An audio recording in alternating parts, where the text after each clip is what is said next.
jam around.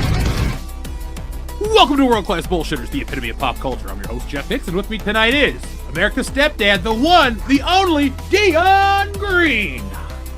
Baby, boys and girls, children of all ages, welcome. We are back. We are at it again. No matter what goes on in the world around us, they can't hold us down. If you don't believe that, hell, you know, at least we're not the Sanders family. Even I know about that one. That man chuckling in the background is the American. Wait, shit, no, you're not American, Ramrod. You're Big Rig Nick. There you go. Keeps forgetting my name. It's like I've been here for almost 10 fucking years. Anyways, glad to be here again. Glad to be here again. I was here Tuesday night. I'm here Thursday, you know, again, as usual. So, yeah, got more things to talk about. We get to hear the wonderful review from Jeff about Thunderbolts, if it's good or bad, but I think we already know what the answer is. Back to you. Well, in the, you know. In the booth? Well, we can't start the show yet. Well, don't worry, Dion. You're going to be surprised what I have to say about this movie. And finally, folks, say hello to American Ramrod, Coach Kendo Slice. Happy to be here on a Thursday evening. Thursday, the 1st of May, which, by the way, even though it's only evening here, it is the May 2nd in the United Kingdom. Therefore, this episode of World Class Bullshitters is officially the David Beckham 50th birthday spectacular. Happy birthday, Golden Balls. Oh, yeah, folks. We got buttons. Let's play a song for David. Say his name and he appears. I believe in Joe. David Beckham. Wait, that wasn't David. What the fuck? Yeah, you know, it's one of these seminal moments in your life, like mine, when you know you're getting old, when the heroes you had as a youth are hitting their golden years. So it's like, damn, dude, Harrison Ford he literally has been is old golden since I've balls been born. now. He is golden girl ball or golden. He's a golden ball, golden age ball. I love you, David Beckham. You've never been wrong in my eyes. Should we make a James Bond parody, Golden Balls? It's all about David Beckham and how much Kendo, respects him. I feel like they might already have something like that, but. Yeah, well, I mean, I am willing to sit down and talk about how much I, have loved David Beckham for the better part of almost 30 years. Sorry, I'm just reading the chat. We have a Doug here on the chat. Hey, Doug. Oh yeah, did we rename? Yeah, we renamed Dion Doug, didn't we? Like last week or the week before? It was something about we were talking about The Hangover, and you're like, we need a black Doug. I'm like, we already have a black guy. Just call him Doug. That's what. I wasn't here for that episode, so I was like, "What, Doug?" I was like, "Okay, that makes sense now." Doug. Dion's black Doug. Dion's black Doug. Hey, cut that shit out. I mean, if Mike Epps tells me to quit something, I guess I'll quit it. Now, folks, welcome into episode 443 of WCBs, the epitome of pop culture. Tonight we have a twofer. We're going to talk about Thunderbolts. We're going to hear a little bit about Sinners, and we have all the fun stuff that we normally talk about, including price hikes, races, fake news, and more. Yeah, folks, we're not talking about racing. We're talking about a very special type of racing, and we might have to replace our fake news segment with talking about that. So before we jump into anything, folks, let's give a shout out to our wonderful chat like Master Marbrus, Chase Hedges, we have Clone Geek, Picasso, I love your painting, sir. Thank you very much for all the work. We have Ryan Conway, PokeRay 6666, Fox Wolf, Lion Main Man, Rick and Evie, lots of names I'm not seeing normally. Welcome in, guys. We also have regular friends like Shrebbles08, Dark Anubis, TLJ Screwjob, Colin Kaiser, and more. So, folks, hit that thumbs up button. You know what? I don't care if YouTube knows. It's for us. It just helps us grow. We love to do this. It'll help us do more of it. So hit that thumbs up button right now, and we'll give you more world-class content in right this second. So our word of the day comes from our friend Shrebbles08. The word of the day is Truffle Shuffle. We have Truffle Shuffle bolts, Beverly Hills Truffle Shuffle. That's just like liposuction. Clear and Present Truffle Shuffle, The Perfect Truffle Shuffle, and Rosemary's Truffle Shuffle. Kind of sounds like a backdoor thing, but Dion, do you have any Truffle Shuffle titles? Yes, I'm such a Truffle Shuffle type that my local theater was supposed to play the Goonies and they didn't, and I'm still pissed about it. I would be too. That's rough. Now, Nick, we'll use this as a time to plug our trip to Astoria, Oregon, folks. We'll be there in about a month. We're going to go to the Goonies locations. We're going to go to Bend, Oregon to see the last blockbuster on Earth. And then we're going to watch our favorite movie, The Last Negro on Earth with Tom Hanks. So it's going to be a great fucking week. around Yeah, these and parts. I finally ordered our rental car. Hopefully, it's big enough for both of us. I mean, yes, it will be, unless it's a smart car. But you know what? We'll No, pull up high power. I specifically said no EVs. Fuck that. Yeah. You mean you don't want to go rolling around in a Cybertruck in Oregon? In that place in a Cybertruck? Come on, man. Let's go to Portland. We may as well like airbrush the swastikas on the car ourselves. Okay. What we do is we rent this Cybertruck, we take it to Portland, and we hand out copies of Woke Busters.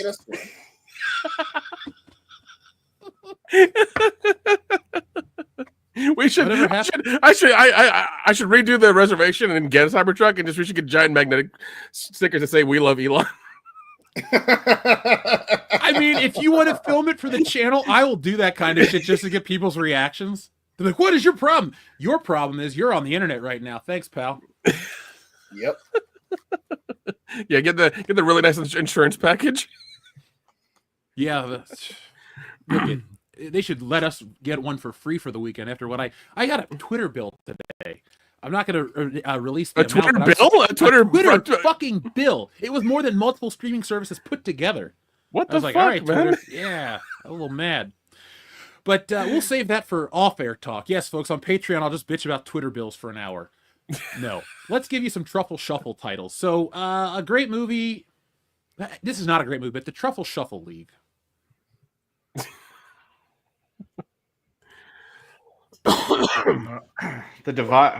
The Truffle Shuffle of the Yaya Sisterhood. I'm struggling to come up with a title for the Truffle Shuffle. The Truffle Shuffle Trinity. Truffle Shuffle Bastards. The Thin Red Truffle Shuffle. A thin line between Truffle Shuffle and hate. The Sisterhood of the Truffle Shuffle. See, I'm replacing 2 words because I'm good like that. On Golden Truffle Shuffle. Truffle Shuffle of Arabia. I'm sorry, I just had a visual of that. Truffle Shuffle Fest. Lawrence of Truffle Shuffle. Guardians of the Truffle Shuffle. Truffle Shuffle of Arabia.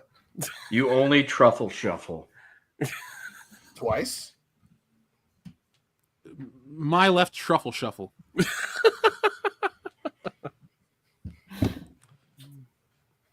Saving Private Truffle Shuffle. Well, okay, Kendo and Dion, you each do one more, then I'll do one. We'll close it out, and we'll check in with the audience because we've had quite a good truffle shuffles. What's up, Elizabeth Young? Shout out. The Bride of Truffle Shuffle. Attack of the 50-foot Truffle Shuffle. Oh, that's a good one. Me, Cornbread Truffle Shuffle, and Earl, right? Isn't that what it is? The Dead Girl, sorry. I'm just mixing everything together. Let's see. Batman Wells got Night of the Living Truffle Shuffle. Foxwolf has Lord of the Rings, the Truffle Shuffle. We have the Truffle Shuffle Strikes Back from Dr. Coffin Nails. We have Back to the Truffle Shuffle from our friend Perez. The Good, the Bad, and the Truffle Shuffle. Dude, where's my Truffle Shuffle? And I'm going to get you Truffle Shuffle. Master Marlborough, that's a great one to close us out. How much for an order of Truffle Shuffle? Not the whole thing, just one Truffle Shuffle. How about a sip of soda? Folks, if you haven't seen I'm Gonna Get You Sucka, I highly recommend it. It is crazy, it's weird, and there's a scene where this girl's like, oh yeah, my hair is fake, and she takes it off. Then she takes off her ass, then she takes off her leg, and she's hopping around. It's a great scene. You guys should definitely see that movie. I today had one of the Utes try to call me out over something with the Wayans brothers, and I'm like, oh, you don't want to go there. What was it? What was it? They asked me if I'd ever seen the movie White Chicks. Oh, come on now. Yeah, a while ago. And they're like, what'd you think? I was like, it's okay. And they're like, just okay? I'm like, the Wayans have done way better stuff. And they're like, looking at me. I'm like, for starters, In Living Color was a great TV show for like 4 or 5 years. I was like, Don't Be a Menace. That was probably their peak. I was like, and she's like, what about Scary Movie? I was like, Scary Movie is really good. The second one wasn't bad. And there's something about she said something about, what about the one? I'm like, look, you got Sean, who used to be SW1, you got Marlon, you got Keenan Ivory, you got Damon, who was the first one to leave, the family to go, and then there's Kim, and it was just the Utes were, flabbergasted. They had no idea that white bread Mr. H was able to throw down about the weigh-ins. I'm like, yeah, well, you grew, yeah, quite familiar with their body of work. Yeah, I mean, but you grew up in the '90s with cable TV, and you knew all that shit. I mean, I didn't have cable TV, and I saw all that shit. Yeah, and Living Color. You didn't have cable to watch the weigh-ins. Yeah, but it's one of those things where like they have access to the internet, and they're surprised that we we remember all this shit. It's like, well, it's Nick, I think it's fucking hilarious. I think what it is the problem that a lot of us face all the time on the internet is 30 years ago, it wasn't a big deal for a white dude in the middle of Missouri to watch black shows. Nowadays, everybody makes it about you got to watch what you look like, and you're just like, what the hell? That's why a lot of people are confused. Because I watch anything. I won't watch Indian sitcoms, but I'll watch that internet. Don't watch Indian sitcoms. That's that internet shit. Oh, I agree, but I'm saying that's where these kids get that shit from them. Yeah, it's like I will never be confused for any type of person of color, but it's like, I know a lot about that stuff because watching it was not a big deal. It's like, same thing. Like, dude, WB like 30 years ago was like, hey, let's watch, Sister, and then the Wayans Brothers because those are funny shows. Because it's whatever. I even watched Smart Guy. Oh yeah, Smart Guy. Yeah. I think Foxwolf might have won because Foxwolf is clearly paying attention at home. Don't be a truffle shuffle while truffling your shuffle in the hood. I kind of like that. That's a good. Yeah, there you go. Winner of the internet. Good job. I didn't even have to wait for the 5th round to get that one. No, that's good. This isn't the Sanders. Yeah, you do. Even I know that joke. That's how bad the prank call. Though, was it $100,000 fine plus another $200,000? And more prank calls are popping up. Yeah. If anybody can give me their phone number, I will. Wait, what's he's going to get drafted to the Bengals? Oh, okay. Oh, yeah. Okay, the number that leaked. Okay, yeah. It took me a second. They were calling people up to tell them. Congratulations, you've been drafted by the Atlanta Falcons, and everyone that received that phone call is probably like, fuck. Wait, so I'm not gonna. I guess Dion, I wrote you a letter that I had been drafted by the Colts. I thought my life was changing at 36. Like, hey, I finally made it to the NFL. Never been my dream, but hey, getting a phone call these days, and it could be some punk ass coach's 21-year-old kid pulling your leg, which just cost his daddy $100,000. Mm-hmm. Yeah, that kid's not going to college ever. I don't know if I had a kid that pulled an awesome prank like that, I might forgive him. I know it's a lot of money. But like, I have pulled some shit in my day. I'll tell you guys off air. I'll be very proud. 6 figures worth of damage, Jeff. 6 figures worth of damage. All right. To be fair, that was pretty funny, especially what was going on. It is funny, but 6 figures worth of damage. That kid is working off his shit until he's 45. And the best part is, calling up a young prospective quarterback to tell him that he's been drafted by a team that signed a big name quarterback for lots of money last year and then turned around and immediately drafted his replacement, pissing that guy off. That is something that organization would do. So it is a believable phone call. Mm-hmm. That is what's made it extra funny. But at the same time, if I'm his dad, the kid's getting his ass beat. He's 100%. Which, knowing what that dude wants to do, you're 21 now. I can hit you in the face and not feel bad about it. Right. I'm right there with you, man. I really am. Don't get me wrong. It's funny, but like you got it all. And again, I'm biased. I work in corporate security, and this is a thing that it annoys me hearing about, like the shit that I have to come up with. It's a corporate thing. And that's the only reason why I'm like, even like just for me, if D2 did that, like you got the number off my laptop, and there's reason to believe you didn't do all of them because people can find phone numbers online anyway. But a lot of them, I can only imagine, were numbers that he sent to his friends that did it. And again, if it's not my son, like that's funny. Like, bro, turn your computer off. But it's my dumb ass left the computer open. I'm going to whoop his ass. Like we are like your mama's she thought that we was coming back to the house right away, but we here right now, and you the reason why I got to pay $100,000 because of a fine. You know, you gonna become a man tonight. Poof, poof, poof, poof, poof. Just give the kid the You people's call elbow. Deion It's the most Sanders electrifying kid? move. What the hell are you doing? What are you thinking? Yeah. He meant to call Dion Green's kid by mistake. That's the whole thing. Like, Yeah, D2 would have believed him. Dad, I'm going to the NFL. You're 10. Dad, I just got drafted by the Atlanta Falcons. No, you're not. Let me talk to this motherfucker. No, you're Why, not. Dad? Like, damn, man. Like, come on. You're 11 and you can't run a post route. You're definitely not you. And you too soft to be on the D line like your old man. You start crying. I definitely know it ain't because you the edge rusher. I know that for damn sure. you get you undrafted free agent for the next 8 years. Cool it. At least. I don't care what your mama say. You can't. Your hands get and you cry. No. It's a prank call, son. Hey, Dion, how would you feel if D2 got drafted to the Browns? Listen, I live in Michigan. I'd be like, that's great. Be a franchise. Let's make some money. And, like, you know, you tell me if they ask you some really weird stuff, and then we're going to hold out. I'm just going to swoop in like Uncle Baby Billy. I'm partially responsible, so I get like 1%. That's all I'm asking So for. your ass would be like, listen, I talked to Keith. Don't do anything crazy because we got these T-shirts. He's fine, man. You just need him. You don't know about Teen just yet. Yeah, Baby Listen, Billy listen. gets his own TV show called Teen Jesus. Bro, listen, he would 100% you joke. But D2 be like, listen, man, Uncle, I talked to Uncle Jeff. I can get my own show, Teen Jesus. And it's a funny joke because, you know, I'm getting drafted. I'd be like, whoa. What the fuck you talking about? Teen Jesus? Teen We Jesus. ain't talking about this on the show yet. Dion, I highly recommend if you have time this week and you and Hildar get all the way through Righteous Gemstones, excuse me, because it is worth it. It is so good. That And is it's the so point. nice to have shit that I like. It's a wonderful show. It's so much fun. The only spoiler I'll tell you is one character dresses up like a woman and starts singing Misbehavin', and it's the funniest shit because like I was eating something and almost choked on it. Dude, we that's like a family joke now. You know, like I've been talking shit to Hillary, you know, instead of like saying like fuck, you should be like, hey, you know, Mama told me not to do it. I did it anyway, misbehave. We should just walk out of the room. Like it is misbehaving's the joke. I'm in.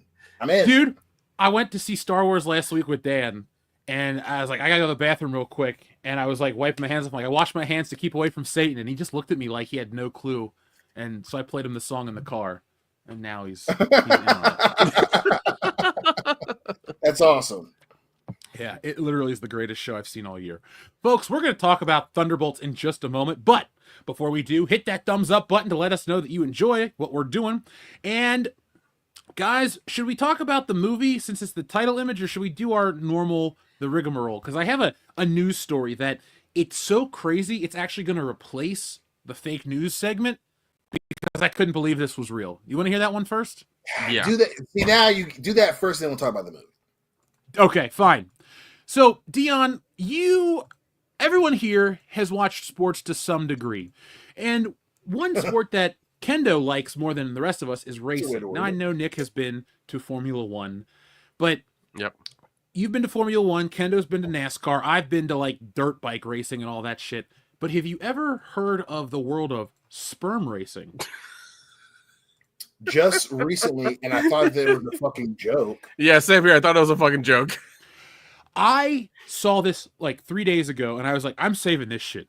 Because, folks, this is a real-life story. Wait, Sperm what? racing came and went with a surprising praise, plans for an even bigger event. So, last week, there was the first ever sperm race. But it's so big, in fact, that it's coming back. So originally, it launched in Los Angeles, LA, of all places, between USC and UCLA, and it drew so much attention that it's coming back. There was a packed house. There were lots of theatrics. There was smack talk. It was basically pro wrestling with jizz. What the fuck? What? What the fuck? This is real. This isn't a joke. It was such a big hit. It's going to Las Vegas. TMZ has reported. God. Oh my God. Hold on. What the fuck are you talking about? Like, how do they race the sperm? We're jumping to Vegas dates, and I don't need dates and places. I need the house. What are we talking about here? Okay, so Someone rubbed one out on a slide, and a scientist looked at it under a microscope, and the man with the fastest ejaculate won. And according to spermracing.com, Ain't no way, dog. Ain't no way, dog. Ain't no way Buddy? you're telling me this right now, dog. this is the website. Oh God. Oh fuck. USC won 5 days ago. There's a manifesto, a methodology, and you can try out, which I don't recommend anybody What try the out. fuck? For Try this. out. What are we? What? What the fuck? This is real. What is happening? What is happening? How do I use my DraftKings account to bet on this shit? God damn it! Oh, that was a Oh my- joke. I thought that was a meme. No, this is real. If you go to their About section for tryouts, they're building a team, a real sport, a real league, a real path to greatness. Introducing Sperm Racing Tryouts. Train from anywhere. Compete with the best.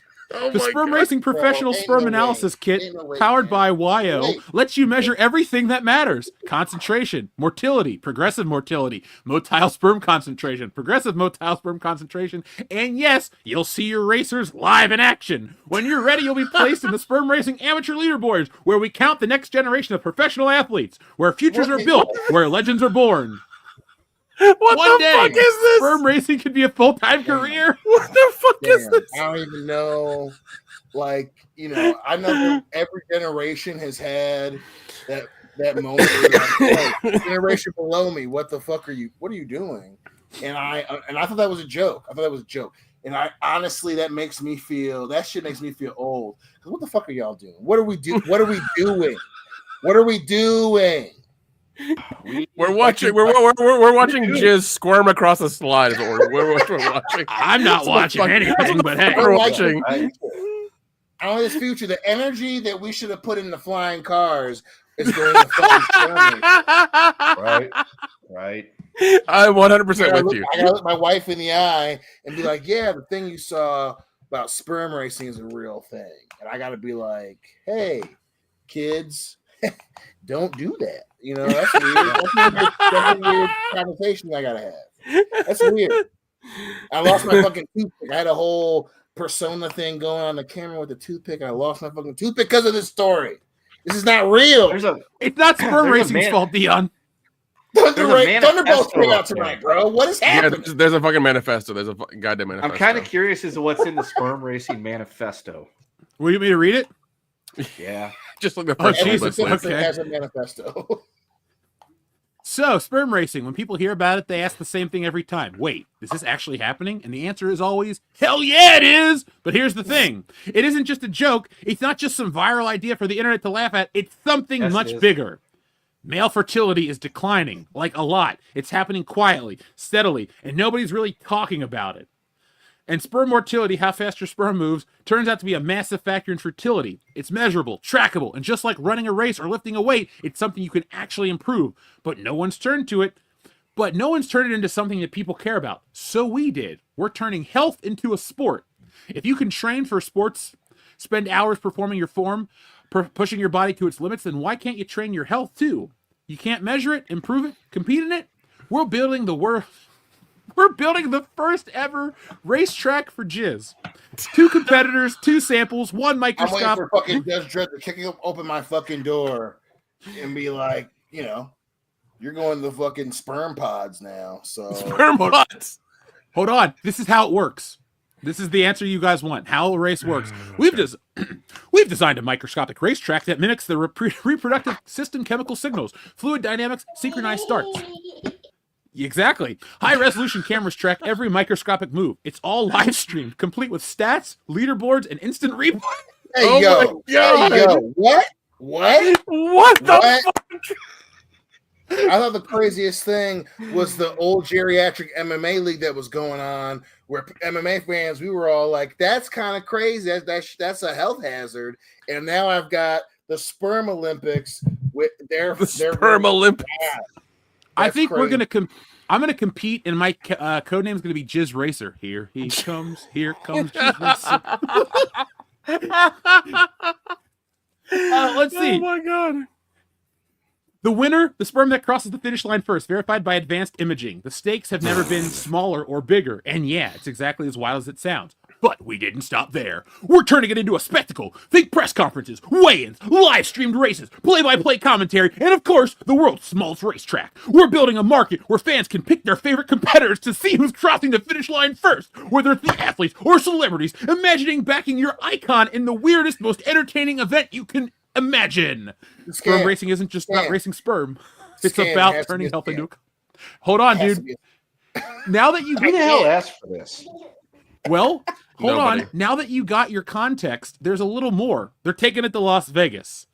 Now, when he asked who he envisioned for celebrities, he dropped names like Nick Cannon, Shaquille O'Neal, and even suggested that Kendrick Lamar and Drake bring their beef to the sperm racetrack. That's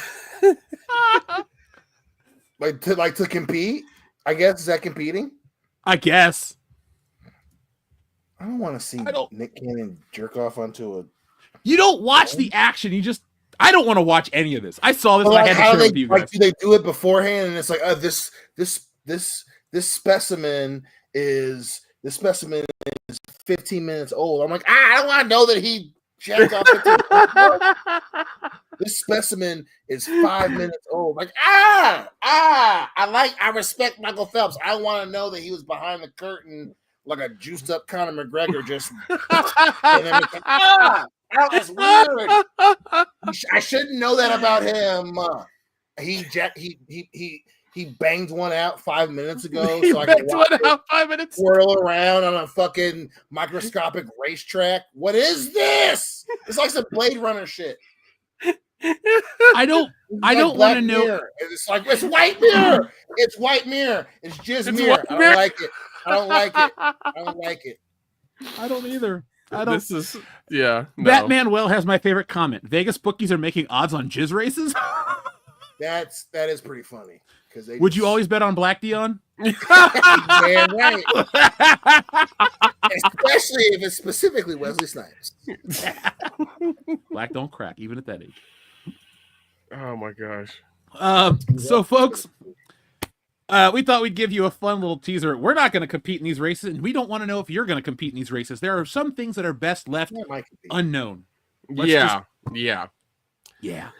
Let's not go there. Nick, Kendo, Dion, I do have something that you guys want. I have some trading cards with your faces on them, so I'll send those to you soon. Oh, awesome.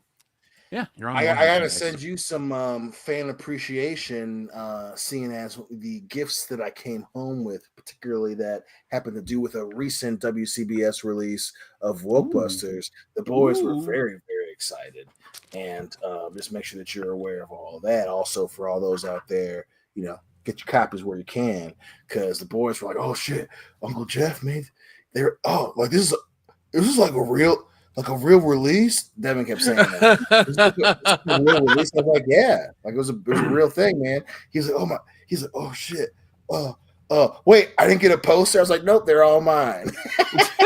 Does he want one? He was pissed. He was pissed, dog. I'm gonna get him a signed one. I'll mail it up to him. Folks, sure. If you're like Dion talking about getting your copy of Wokebusters, I made sure that I fulfilled everybody's stuff. So if you backed it on the deluxe level, I made sure, but like this, if you backed it on Kickstarter or Indiegogo, I wanted to make sure that you guys got your books first before I tried to sell the books and do that stuff. So that's pretty much done. I had to wait on these trading cards to come in, but everybody that should have them, they're on their way. I shipped out a couple hundred books today. So you'll be getting your chance to get this at wokebusterscomic.com really, really soon. It's a 100-page graphic novel plus extra bonus pages. Every time somebody holds it, they say what good quality paper it's on, and they like the story too. So as soon as I take care of all those obligations, we will make it available to you. And almost half the print run is gone from the obligations that we have in the past. So if you want to get yourself a copy, as soon as that website goes live, do not miss out, because unless the demand is through the roof, once it's gone, it's gone. That's the one thing you have to realize about our books. People love them. People want more. But, help us grow to where we can make, I don't know, like $4 or $5 million on a campaign. We'll put it in bookstores across the world. Next to Jizz Racer, the manga that I'm going to make. Jizz Racer. God, that's crazy. What? Hey, could you crack the door back open? Hey, Dean in the chat, depending on, let's see, I don't know what your real name is, but if you backed it, if you got the action pack or you got the book card combo. Those are the only couple of people that don't have their stuff. So other than that, folks, check your emails. You should get an email that says Jeff Hicks sent you a package. So just check your mail from stamps.com. I ship through the U.S. government because I like to keep things domestic. So check it out. Thanks, Captain America. Damn right. I'm John Walker, Captain Please, America. U.S. tonight. government, check my package. Hey, some people care that you keep things domestic. I'd rather use the post service than US or UPS because UPS is expensive as shit. I 100% agree with you. You sounded so official when you said it. That was what's so funny. It's woke busters, bro. When I talk about a comic book, everything I do is official. I like it. I'm just saying, certain I wasn't parts of taking you it got a little personally, warm, brother. is all I'm saying. You know what I mean? I do know what you mean. I do know what you mean. Let's check in with our audience, and then we're going to start talking about the Thunderbolts as well as Sinners tonight. So Overkill161 says, the next sperm race should be like Takeshi's Castle with the crazy obstacles for the testicle swimmers and wacky boys. That's it, guys. Let's do an MXT style commentary track for the next sperm race. Oh, my God. I call Vic Romano. I mean, damn. Kendo's got to be Kenny Blankenship. Dude. Dion could be Shannon Sharp. Yep. And you could be Yep. Hot Carl septic sucking system. Aggressions. I was gonna say he could be Gila douche, but That's Lape. He's anus. that's true. Wait, his name. Overkill161 requests the number 69. Well, here you go. Right here. Did you see that guy accidentally hit that moose with his car? No. Holy shit. Jamie, pull that video up. Oh my god, oh my god. Oh my god.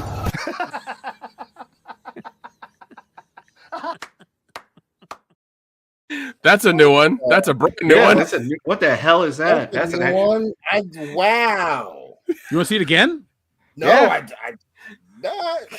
No. All right. We'll wait till the audience requests it. Overkill161, thank you very much. Man, die on a Thursday night. Darian217, thank you very much. Check your email because your stuff was shipped out today. Personally, if I recall, sperm is treated as a foreign enemy when it enters a one's body. Having faster sperm, I guess, would allow it to evade defenses. I'm thinking the opening scenes of Look Who's Talking To. Oh my God, those fucking movies. Jeez. Isn't John Travolta the talking baby? Yes, he is. Yeah. In the been first one and the Bruce second Willis. one, yeah, it should have been Bruce Willis. Yeah.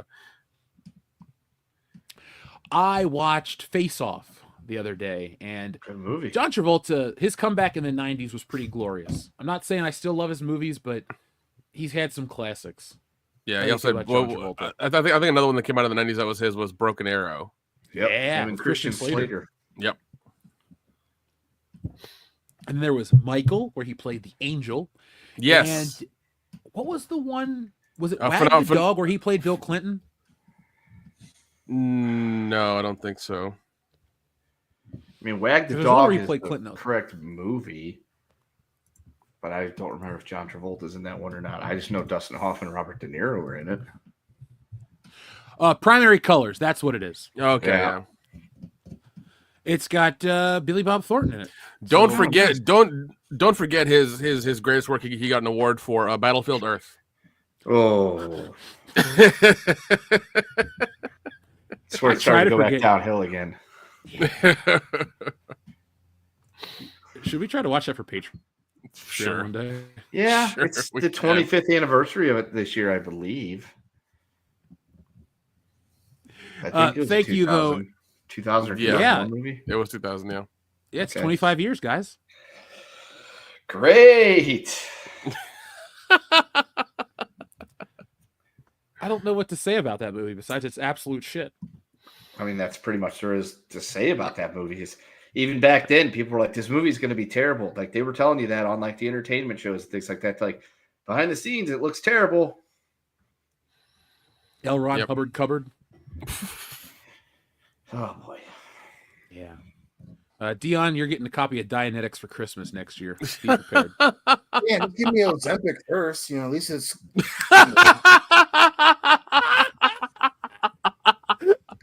Oh shit. Oh man. I got a couple years in the tank. I can pretend that I'm like a elite athlete. I'll lie about my background, then I'll join the UFC. It'll be great. You should just join the ASL, the American Sperm League. Yeah. It's just weird. It's gross, actually. Like I don't even like saying the word. That's so Yeah. fucking. That's so fucking. Dude, we get you an alias and everything. You could be Spunky Johnson. I think we should Damn get I think we should have a Terminegro branded team. I think Dion's just the Terminegro. He's like, yeah, I'm about to. Never mind, I'm done. Let's not go there. Let's keep it. Yeah. I like how that was where you were like, I'm not going to go any further after you know. I'm going to. Look, we're essentially family at this point. I don't want to cross it can't get weird. No. Listen, it's already weird. We're already there. Yeah, it's true. Well, we're all drinking a little bit, so that's why it's really funny. Right.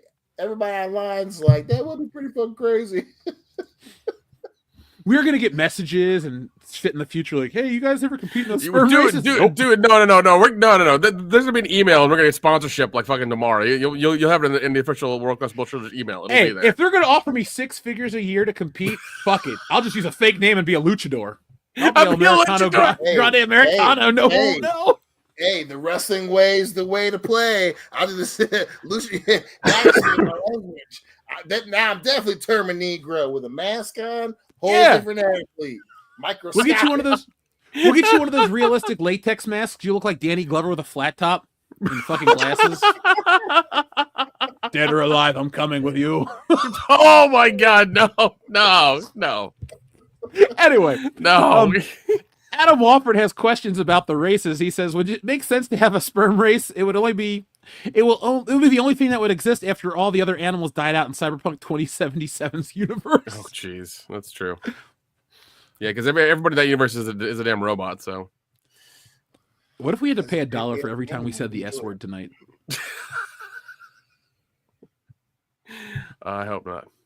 I wish we'd get $1 every time we said the S word. Yeah, same here. Just spend the next 2 hours saying it. Oh yeah. John Thomas, thank you very much. Update on the old Speed Racer cartoon, Jizz Racer. Also, it's the 13th anniversary of the best birthday present I ever got. Thanks, SEAL Team 6. It was Monday, May 2nd when it was announced here. Is that the Bin Laden thing? Yeah. Oh, you know who told Dion and I that Bin Laden was captured? Who? John Cena. we literally were watching a wrestling pay-per-view at B-Dubs. He goes, "Folks, we got him." He stands up on the turnbuckle and says that. We're like, what the fuck? Dude, I forgot that shit. Dude, I remember the press conference and everything. Like, you know, it was just like, what happens? Like, holy shit. Yeah, it was wild. Hey, man, talk about living through traumatic fucking events. Yeah, you're not fucking kidding. I'm gonna get real tired of this shit. I think we all are. This Occupy Wall Street. Like I was saying off air, McDonald's is losing sales because their shit's like $20 for a value meal. Nicole says we can't rap. I want justice. If she could rap, that'd be a much more interesting story. Especially in 2025, I'd fucking pay to watch her rap. Yeah, dude. Nobody's paying for. Intrigued. Nobody's paying for Katy Perry shows anymore. Like they want to blast her back into space permanently. Well, she's an astronaut now. She's above all that. Oh, get fucked. She should be a sperm racer. If Katy Perry's an astronaut, then I'm a theoretical physicist. Okay. Well, I would more believe Nick Utam as a theoretical physicist than Katy Perry as an astronaut. I would take a bullet to the brain right now. What's more likely? Nick Utam is a physicist as opposed to Katy Perry's an astronaut. I'll take that bet every fucking time, dude. Don't joke. She's, I'm saying, like, I'm not undershorting you either, by the way. I know. I am. You're my boy. But like, well, that's your job, goddammit. You know what I'm saying? Like, she is not having a good time on the internet at all. And I would 100% believe in my boy's intellectual ability than Katy fucking Perry. No. That goddamn cock rocket almost pierced the fucking tip of space. That's what happened, all right? The cock rocket? Crockett? Yeah. Crockett and Tubbs. Yeah, that thing just fucking boop into the edge of space and came the fuck back down. Shout out to Jim Sterling in the chat. She got further than Apollo 1 did. Oh, fuck. God damn it. History. God damn it, I mean, we're Kendo. not making a challenger joke. Shit. Oh, she made it farther than him too. Oh, God. What are you Wait. thinking No, about them? she did. She did. She Hillary, did. by the way, that was not the world class bullshitters. That was Hillary. That's a good one though. Don't try to run away from that one. That's a good Yeah, joke. Hillary. Hey, I ain't no For joke. Hillary right here. Yeah. Way to go. She's world class too. No, We send our don't love. encourage her. Don't encourage her. See, this is y'all's problem. Hey, don't you go misbehaving, brother. That's why she's such a degenerate. Because she likes Shawn Michaels and Triple H. Well, I mean, she's been married to you for a while, so that's probably what happened. No, don't blame me. Yeah, that Don't makes a blame whole me. lot of sense. It was actually, Jeff put that let one out me. there. She watched wrestling. She's a degenerate, just like the three of y'all. Well, at least I she's am not inspired to go ashamed to be a space now degenerate, because folks. Katy Perry's an astronaut. God damn it. What other useless celebrity should be an astronaut? Like Lady Gail, Gaga? Yeah, Lady Gaga should definitely, go up there and just. knock She's them an back down. alien. Jeez. Remember Hey, when Gail everyone said Goff she had a is dick? different. Yeah. Yeah, What was that, I Dion? I didn't wouldn't mean be to a- cut you off with Lady Gaga's wiener. yeah. I was gonna say I wouldn't be upset if they sent most of the celebrities we have to space and just didn't bring them back. Who should be the first Kardashian to die in space? Because they're all going to go eventually. Kylie for sure. God, just- wow. Oh wow. No, No. Kim should die so this way Ray J can get another run of his porno going and make more money. No. Ray J needs Kim alive. If we lose Kim, we lose Ray J, and I can't afford to lose that little weird Negro. Get you some of those Kylie Raycons, is- son. Well, Yeah. Beats, but Yeah, Kylie offered herself up with the Pepsi commercial. Or Kendall, that's Kendall. Kendall then. I vote They all Kendall. look the same. to me. Listen. They all look this. They all look the same. They all look Arabic. It's fine. The only one that had any talent was Dad the lawyer. Yeah, he's dead. He Yeah. went to That's the space most first. Indian thing you ever said, man. They both look Arab. But I don't know. They do. They all look the fucking same. They all went to the same plastic surgeon. They all gave them this. They all just the same plastic in the same area. They're Yeah, that's- Armenian So much smile that they just can't. They just can't get out. Whoa, and bleached whoa. assholes. Their mama's white. You know what I'm saying? No, she's not. No, she's not. Kris Yeah, Jenner she's is not white. white, dude. She's Italian. Oh, that's Italian? Well, that's before the plastic surgery. Now she looks like a fucking robot. She looks like she belongs What? in Madame Tussauds wax museum. Listen, you're judging her and her post RoboCop phase. We don't do Am I wrong? They're both I'm RoboCop. saying that the original. All right, the folks. original Hey, folks in the Jenner- chat. Folks in the chat. And you We need to can't get an get much whiter ethnicity than check right Italian. now on Kris Jenner. So we need somebody in the chat. We need to pull an ethnicity on Kris Jenner. O.J. Simpson's banged her, so, whatever. Listen, Kendo is our records guy. I need a full read up on Kris Jenner. Where is Yeah. she from? We need Is to get she that a one Jack because White? I We're thought all I read assuming somewhere that- that it was supposed to be like Dad was like Armenian because that's what the name is or something like that. So That makes sense Yeah, with the dad Kim was Kardashian. It was the dad that was Armenian because he was a lawyer. Armenian, Arabic. It's one of those fucking countries. I ain't meaning like that though. someplace He- by the he's Mid not a East lawyer that's because too he's close for Armenian. comfort. Yeah, I'm just yeah, saying. Yeah, they're always fighting over some shit. Aren't Right, Armenians he- mostly Catholic? I don't know how Well, that's there I don't know was a how lot that's of them relevant. that were, and then the Oh, yeah, church they talk about came. that in L.A. a lot. Sorry, so fuck, this is dark. Moving on. This whole thing There. went off the rails. It did. It went entirely off the goddamn rails. The Jizz Racer has died. that was not on purpose at all. We all kind of snapped out of it. What the fuck are we talking about? I don't even know it. I'm the one that said it. Darian217, thank you. El Grande Jefe, translation, the big boss of Spanish. I did know that, sir. Jeff with his mask. No one will know him. He's 6'5" with the mask on. Also, new Rogan hit and run, please. Yeah, I could not get away with it. They're like, hey, it's Jeff. No, it's not. Yeah, it is. I know you. No, you don't. I try to lie. Jeff would have to start speaking German again, and then he'd be okay. Ja, ich komme aus Deutschland. Meine Mutterland. Es ist ein schönes Land. Hey, whenever we gotta go look at the ancient tapestries to take off an evil empire's plan, your black ass is going first. Well, if you're a Scottish lord, then I am Mickey Mouse. How dare he? Fucking love that. Also, Darian wanted to see the new button again. Did you see that guy accidentally hit that moose with his car? No. Holy shit. Jamie, pull that video up. Oh my god, oh my god. Oh my god.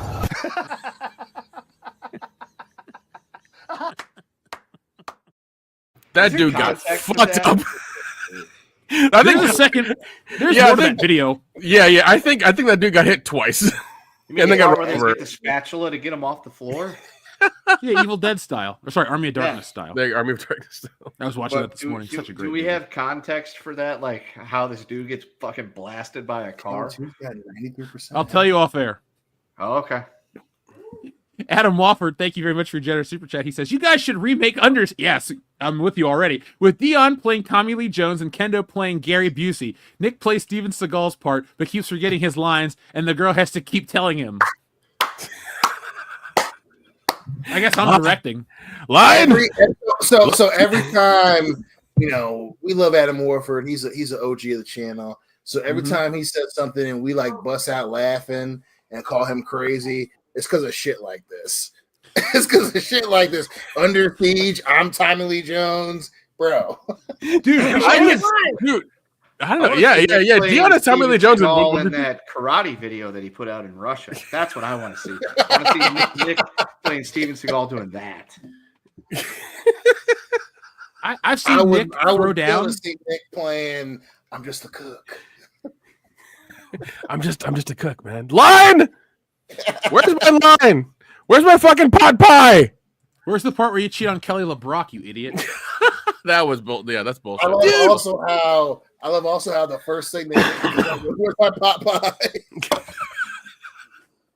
That's a very good culinary choice. All right, Cartman. All right, let's start talking about the Thunderbolts after this message from our friend Shrubbles08. He has a request. I'll take a Buffalo Jeff button. Sure. By the way, this is the perfect thing because we have now, in the Thunderbolts, we have seen the physical representation of Buffalo Jeff. The guy becomes a shadow with light up eyes, and it was fucking awesome. Who's that Pokemon? It's Me, your old pal Buffalo Jeff.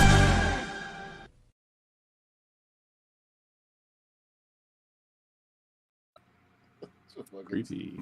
Yep. So, folks, our first movie that we're going to talk about tonight is Marvel's newest release, The Thunderbolts. So, all joking aside, I have no clue what number we're at in the MCU. It could be like 31, 29. It's up there. There have been a lot of Marvel movies. But over the last 6 years, I have not been very entertained by said Marvel movies. There have been hits. I liked Spider-Man. I'm in the minority. I didn't dislike Doctor Strange too. But I haven't really been feeling it as much as other people. And then I saw the Thunderbolts today after having zero expectations going into this movie. And I was surprised that I didn't dislike this movie at all. Really? No, I didn't. I really liked it, dude. We all really This movie is liked not bad in the slightest bit.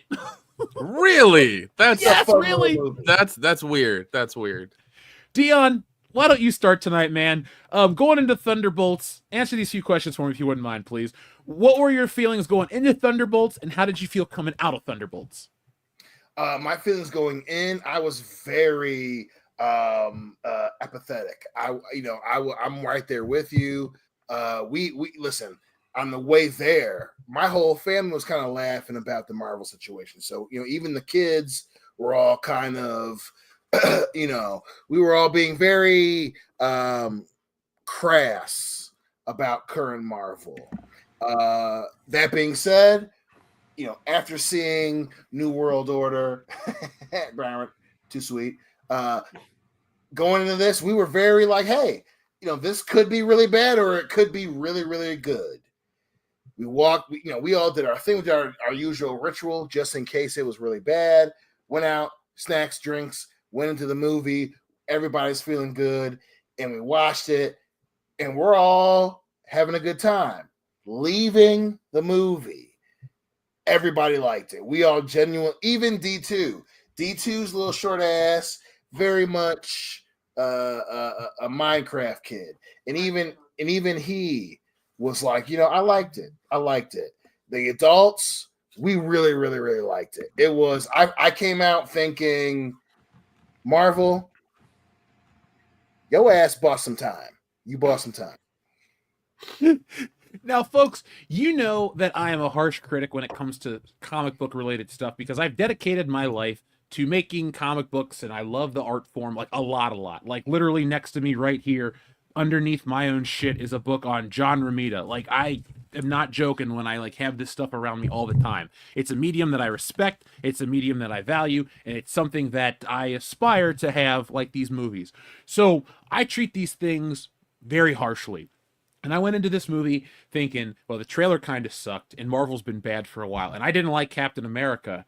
And I waited for this movie to shit the bed. I kept sitting there going, when is this going to suck? Because it never really had time to suck, because it moved very fast. The only criticism I have, and Dion, you can tell me if you agree with this or not, is they set this movie up within like 4 to 5 minutes. Like, they get into that vault, and they all of a sudden, like, the movie... That's the only complaint I really have, is it needs a little more meat at the beginning. But other than that, that shit goes fast. I thought once they meet the Sentry in Avengers Tower, I thought the movie was over. I was like, is this it? This is like an hour long? What the hell? But no, it was a little longer. And I think, for me at least, what made me enjoy it the way I did is it had good casting. It had good performances. It was a smaller film in terms of like, there's not a lot of spectacle. So it looks like it's a cheaper movie, but the effects that are there don't look cheap. It just never had time to trip on itself. It didn't have time to try to set up a future that we were never going to get. It's a very straightforward, direct. It only takes place over the course of like a few short days, and it doesn't feel bloated. And so I watched the whole movie, and I even talked to the lady next to me. I was like, that was better than I thought it was going to be. She's like, yeah, me too. The only thing I'll say negative is like the jokes didn't really hit for me. Only fucking Jeff would be like, oh yeah, I went to this movie. I talked to the lady next to me. Oh, randomly, I don't know. That's pretty good for me. She's like, shit, yeah. I like people, Dion. I talk to every goddamn person. You know this. We'll be out. I'm like, hey, what's up? You one large, charming son of a bitch. It's true. It's why I wear bright red. Yeah, at least he's not an antisocial bastard like Nick. Hey, that's only towards you, bastard. Hey, I seen you out in public. You're like, stay the fuck away from me, random people I don't know, which is fine. No, that's because you're next to me. I don't like you next to me. That's why, motherfucker. Anyway, I apologize. Why you aren't dragged off by the cops. So shut up. Jeff, continue. Jeff, these two jabronis, don't listen to them. Continue. I won't.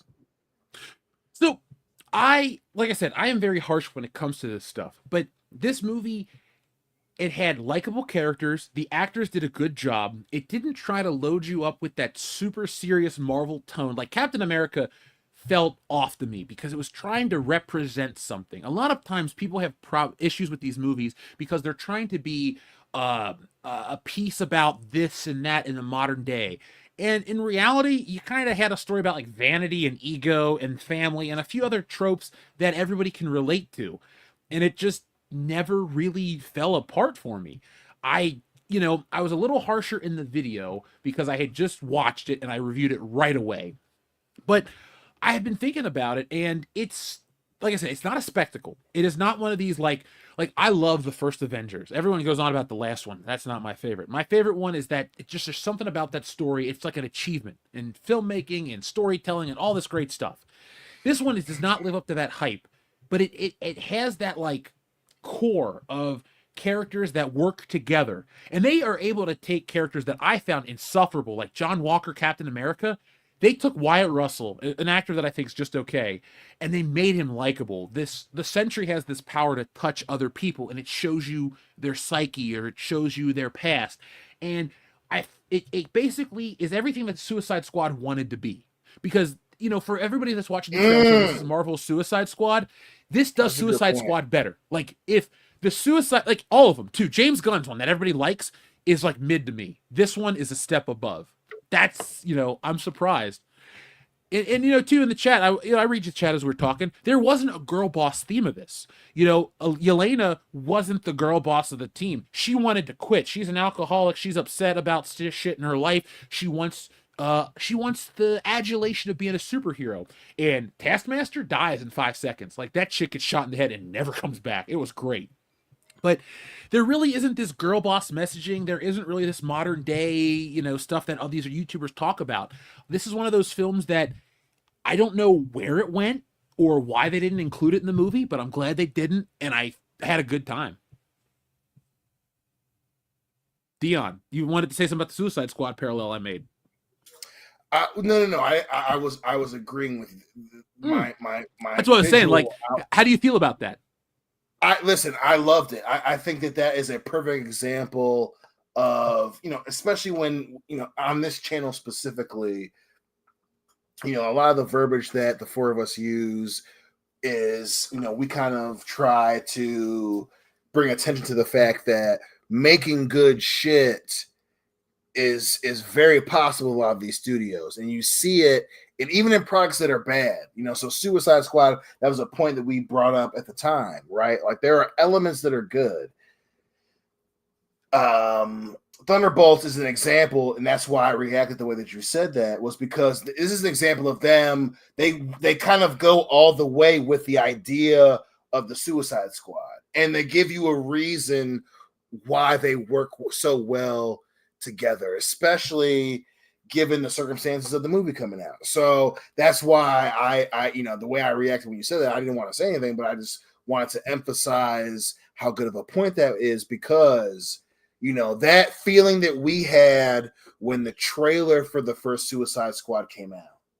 And I know, obviously, the movie ended up not being very good, but at the time, so many people were excited and optimistic because, the whole, they didn't do the No Strings on Me, or was it the No Strings? Whatever the song was in the background. What was it? Age of Ultron was No Strings on Me. That's right. Shit, I can't remember whatever the song was for Suicide Squad, and chat helped me out. That it felt like, damn, this almost feels like a legit movie. Thunderbolts does exactly. It goes all the way with that idea, and that's why that point was such a good one, because it they give you a reason to care about them coming together. The Patriot, second, they make that joke multiple times where it's like, yeah, okay, JV Captain America, like you get this. They understand the sentiment, and they're referencing it in the movie, and it's like, cool. So at the end, specifically his part in the ending, it's like, damn, okay, like you went with the idea all the way through the finale, and that's the difference that makes it a lot better than we all thought it was going to be. And agreed 100%. And I think the brevity of this film and the tone really sets it apart from other Marvel movies, because it's so nice that we're not watching a film about this world-ending event, this epic wet fart, because this movie is very small. It essentially is Julia Louis-Dreyfus's character is trying to wipe out all of she's trying to get rid of her dirty laundry, and she sends all the Thunderbolts, minus David Harbour and Bucky, she sends all these characters to this vault to essentially get incinerated, but they escape and they realize what's going on, and they go off and they're going to team up to take her down. And the movie really just is about that. It doesn't try to spend time world building. It references Captain America for about 5 seconds. It talks about the last president and this and that. And then it tells its own story. And, when I was doing my original review, they talk about the Avengers, and I kept thinking, like, how much I miss those Avengers. And I do miss those main Avengers characters. I'd rather watch them on film. But this isn't trying to replace them. This is like, they're very aware that they're the B team. It's very well done. And David Harbour, like, that dude's comedic timing, I won't even say saves this movie. It just elevates it, because Red Guardian was hilarious. Like, when he's at the post-credit sequence with the fucking Wheaties box, and he's like, yes. And it's great too, because, like, they all get in, once they become the Avengers, and this is in the post-credits, so it's not really a plot point of the film, like, they all look better. Like, they all have new haircuts, they've all lost weight, they all got nice-looking clothing. It's like, it plays into the joke, and it's really funny. This is one of those Marvel movies where most of the humor in the movie wasn't really slaying my theater, but the shit at the end really got me, at least personally. And I was like, all right, I like where they're going with this, and I'm very willing to give this team another watch, and I hope they don't kill them off in the next Avengers, because I don't hate these people, which is so refreshing to say. Absolutely. And to that point, specifically that point, it reinforces, like, hey, don't get me wrong, we can talk about implications later, but to that specific point, you only, for me, at least for the Green Crew on the way back, you only don't hate them, but it's like, okay, this is why you're in this movie. They kind of draw on all the elements that kind of annoyed us the last 5 years, and they kind of lean into it enough where it's like, hey, these are these characters. We even deal with some characters that we all know you guys didn't like, even though they're dead or whatever. And they all have a common bonding event that makes you care about the climax of the movie. So I not only not hate the Red Guardian, but they give you multiple reasons from the point that he's on the screen where she goes back, and even they even reference the progress that we made in Black Widow. She goes, hi Dad. Like I said, okay. She says, hi Dad. We don't have to go through that shit. And then later in the film, they reference it again with their relationship. And it's done, Florence Pugh and David Harbour have this thing, and it makes you care about those characters in the movie. And then it moves on, boom, climax. And it works.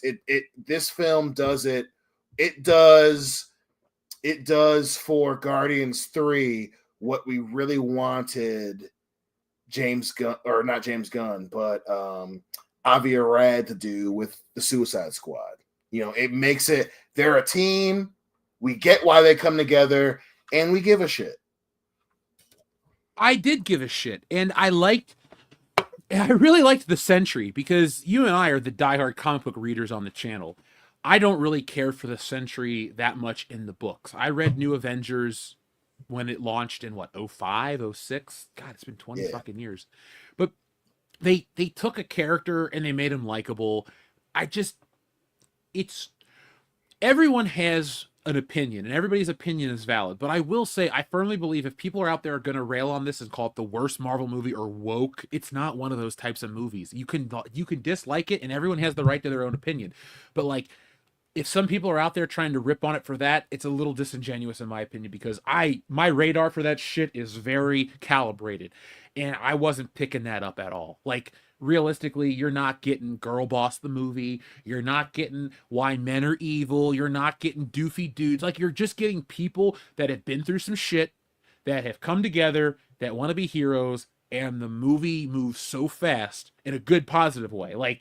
I'd say by the first hour, you've already had the pre whatever you would call it before they get to the vault. Then you have this big action scene at the vault. Then you have the escape from the vault, and then you get the fucking Avengers Tower all within the first hour of this movie. And it's a 2-hour movie, and it's just fun. When the Sentry gets his super suit and the powers, it's very well done. And I guess the budget was focused on the effects for what's there, because this isn't like Captain America 4 where the Hulk looks kind of hokey, or this looks hokey, or this is cheesy.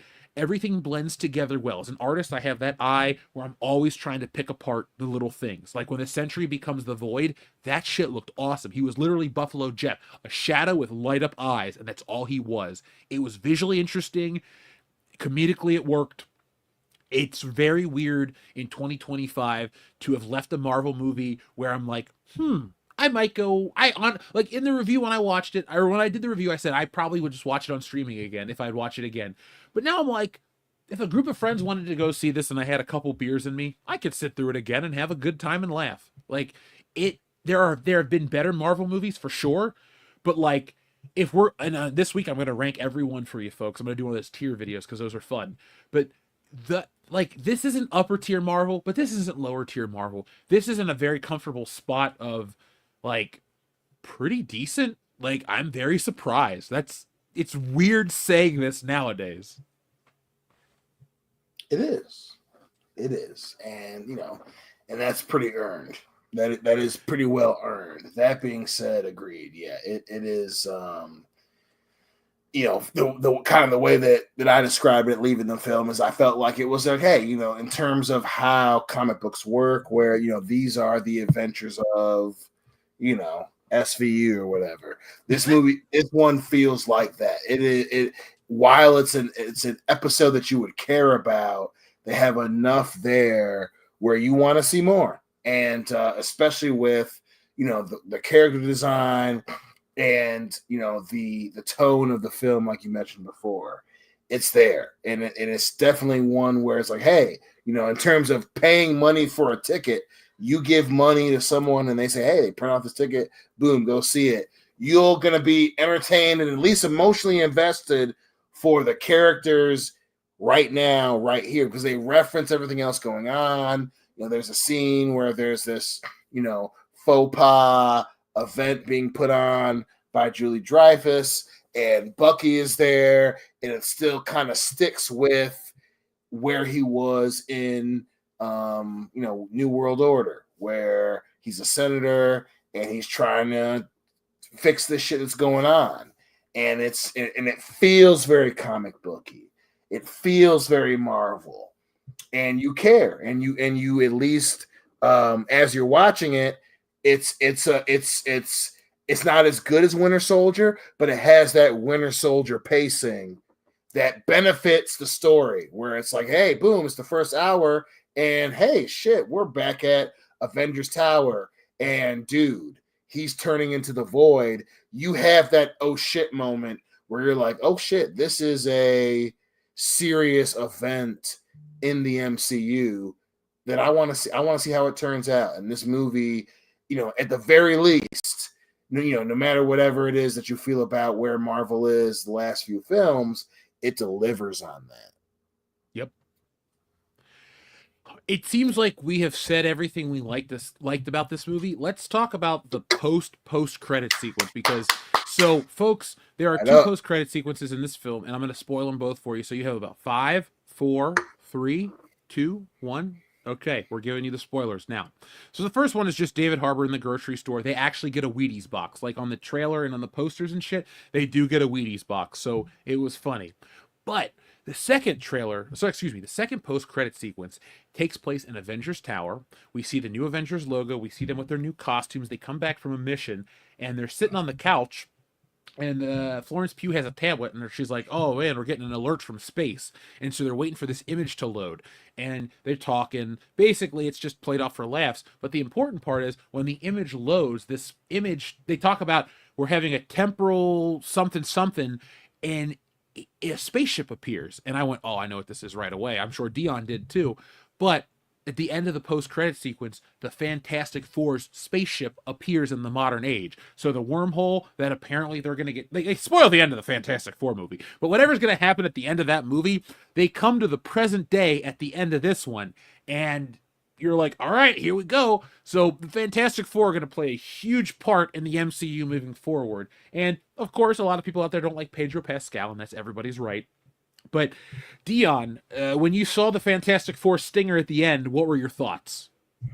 My thoughts were, thank goodness they're banking a lot on Fantastic Four. Let's fucking go. My second thought was, shit, I wanted a Secret Wars or Doomsday teaser. Meh. Little too early. So again, to your point, I'm willing to play along, but the Marvel fan in me that was gassed up after Iron Man is a little disappointed. That's fair. To get ready for this movie, last year around Christmas time, I started reading Fantastic Four books just because I have tried many times, and I keep thinking to myself, and I've said it publicly on the channel too, I don't like the Fantastic Four. I've tried.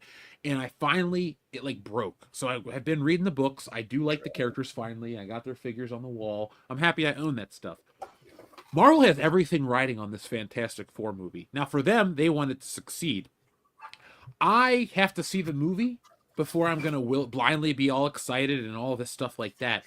But at least we're finally, like, I had a feeling, I felt something when I watched this post-credit sequence, because folks, remember when you would watch these movies and the post-credit sequence would give you that little feeling of anticipation? You're like, what's next? For no matter how you feel about this stuff, I finally felt that again. And I went, all right, cool. Something interesting is going to happen. And, we got to wait 2 months until the Fantastic Four drops. And when we do, we'll review it here for you on the channel. But overall, I thought this was the strongest post-credit sequence in many years. And I'm being completely honest, I forgot every post-credit sequence from every film since I can't. What are they, dude? Like, I remember the first ones where it's like Tony Stark shows up with General Ross in the bar, or hell, even the Captain America had the worst post-credit sequence. It was just a clip from the Avengers trailer. Like, that's all it was. But I'm finally ones. for that was the best one, dude. Yeah. That was the absolute best one. I want Marvel to get that level of self-awareness back and fun, but I don't expect it. Dion, I'm not going to ask you for a number, but where would you rank this in terms of the MCU, in terms of, like, let's say top tier, mid tier, and lower tier? Where does this sit for you? Like, give me a couple movies that you would rank this equal to. Ooh, I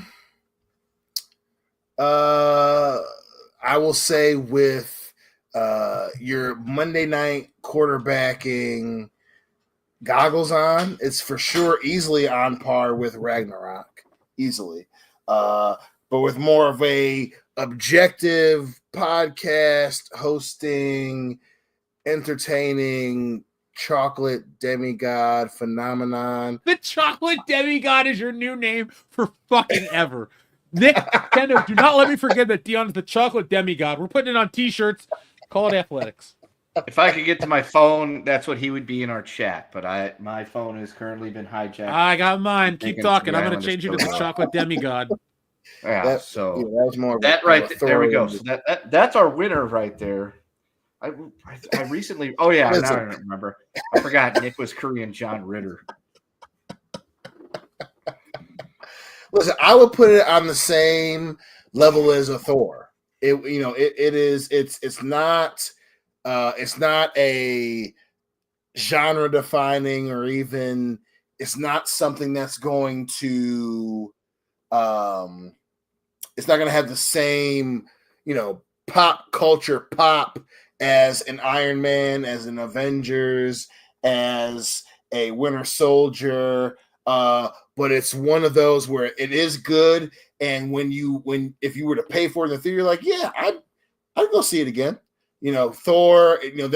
Thor had that very special moment of, this is right before Avengers, and it wasn't the best one of Phase 1, but you're like, damn, this is. It has moments where you're like, damn, that's cool, and you have multiple moments. For sure.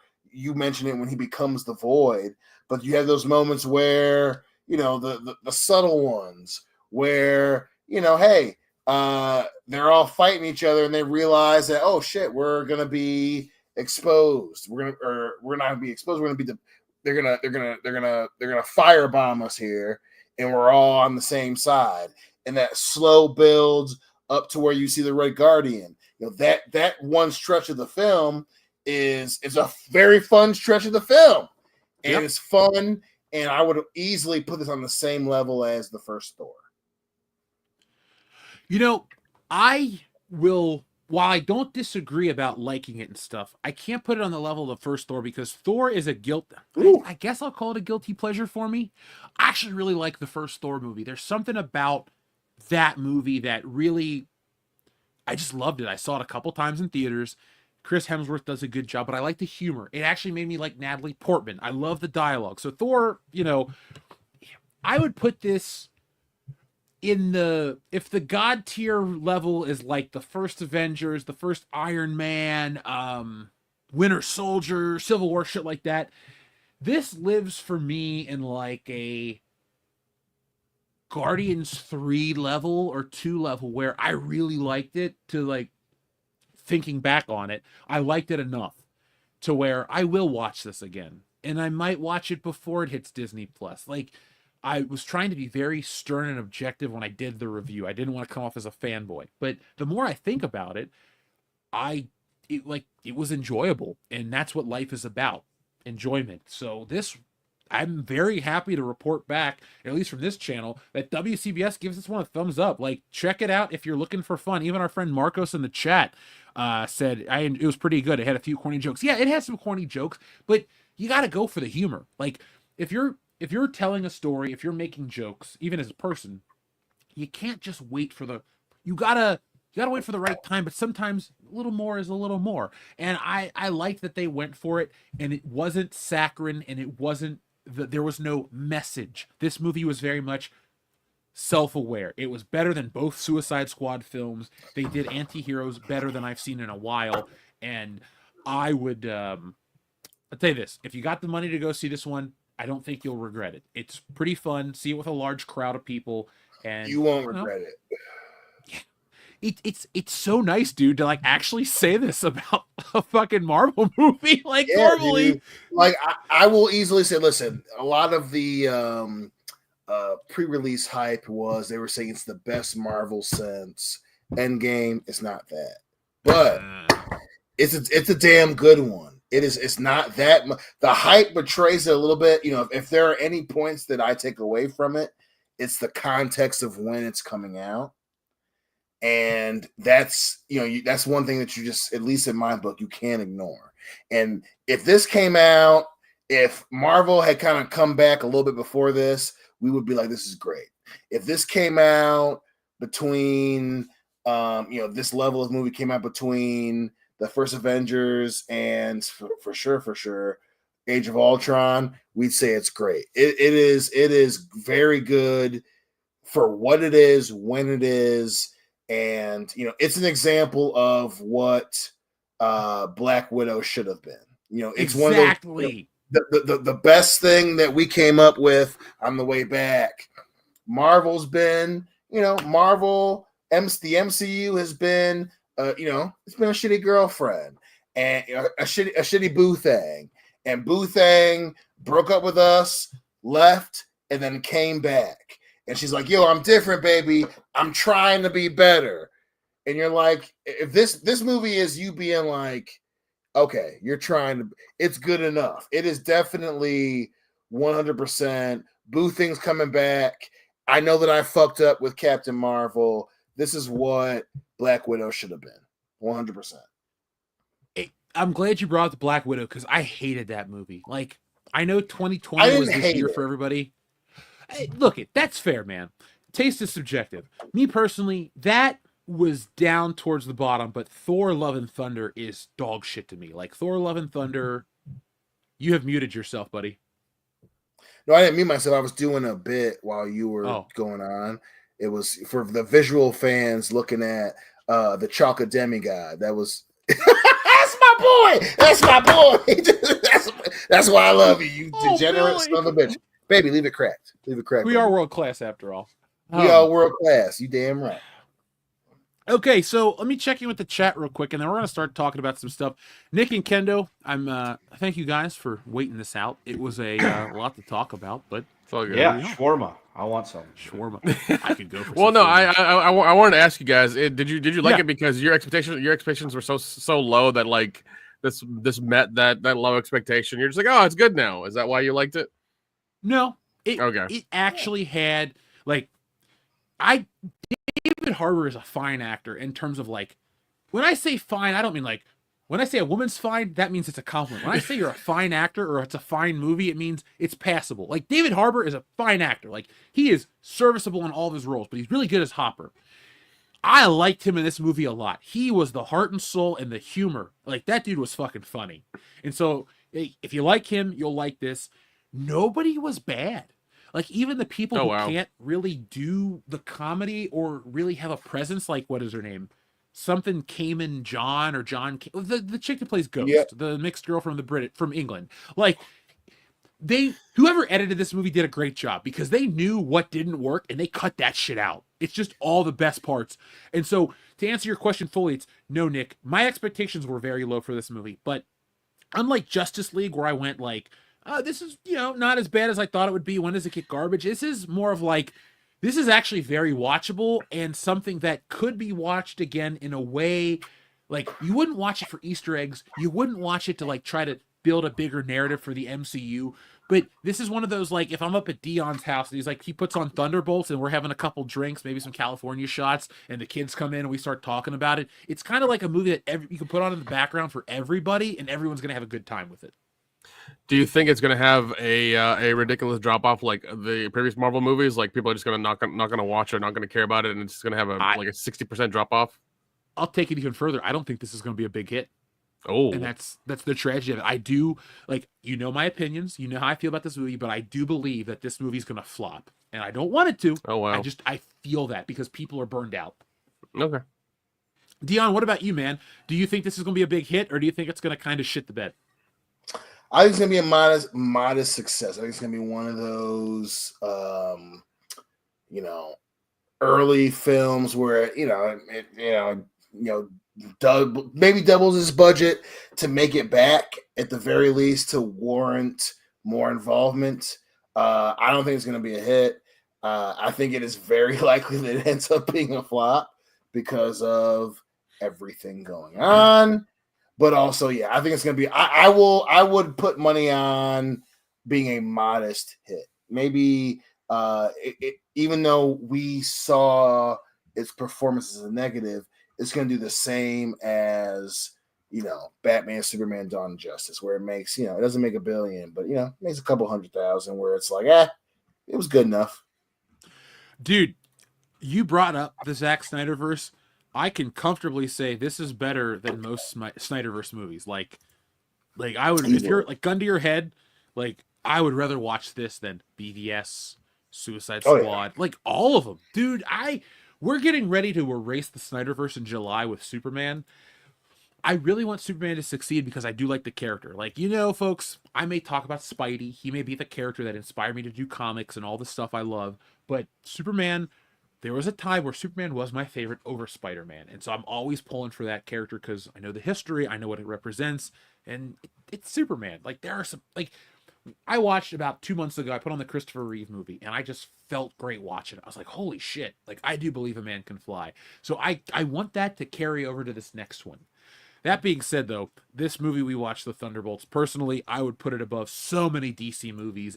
This thing was, I want to call it a winner, but I don't want to over-exaggerate it. It just, I had a good time. And I think if you are, I don't even have to say open-minded. If you're just looking for something to watch, this is a very watchable movie. Like, do what you want to do, but do not, if anybody tells you it's this woke garbage, don't buy into that because that's a fucking lie. Like, straight up, that is not what you watched. Well, that's good. Do you agree with that, Dion?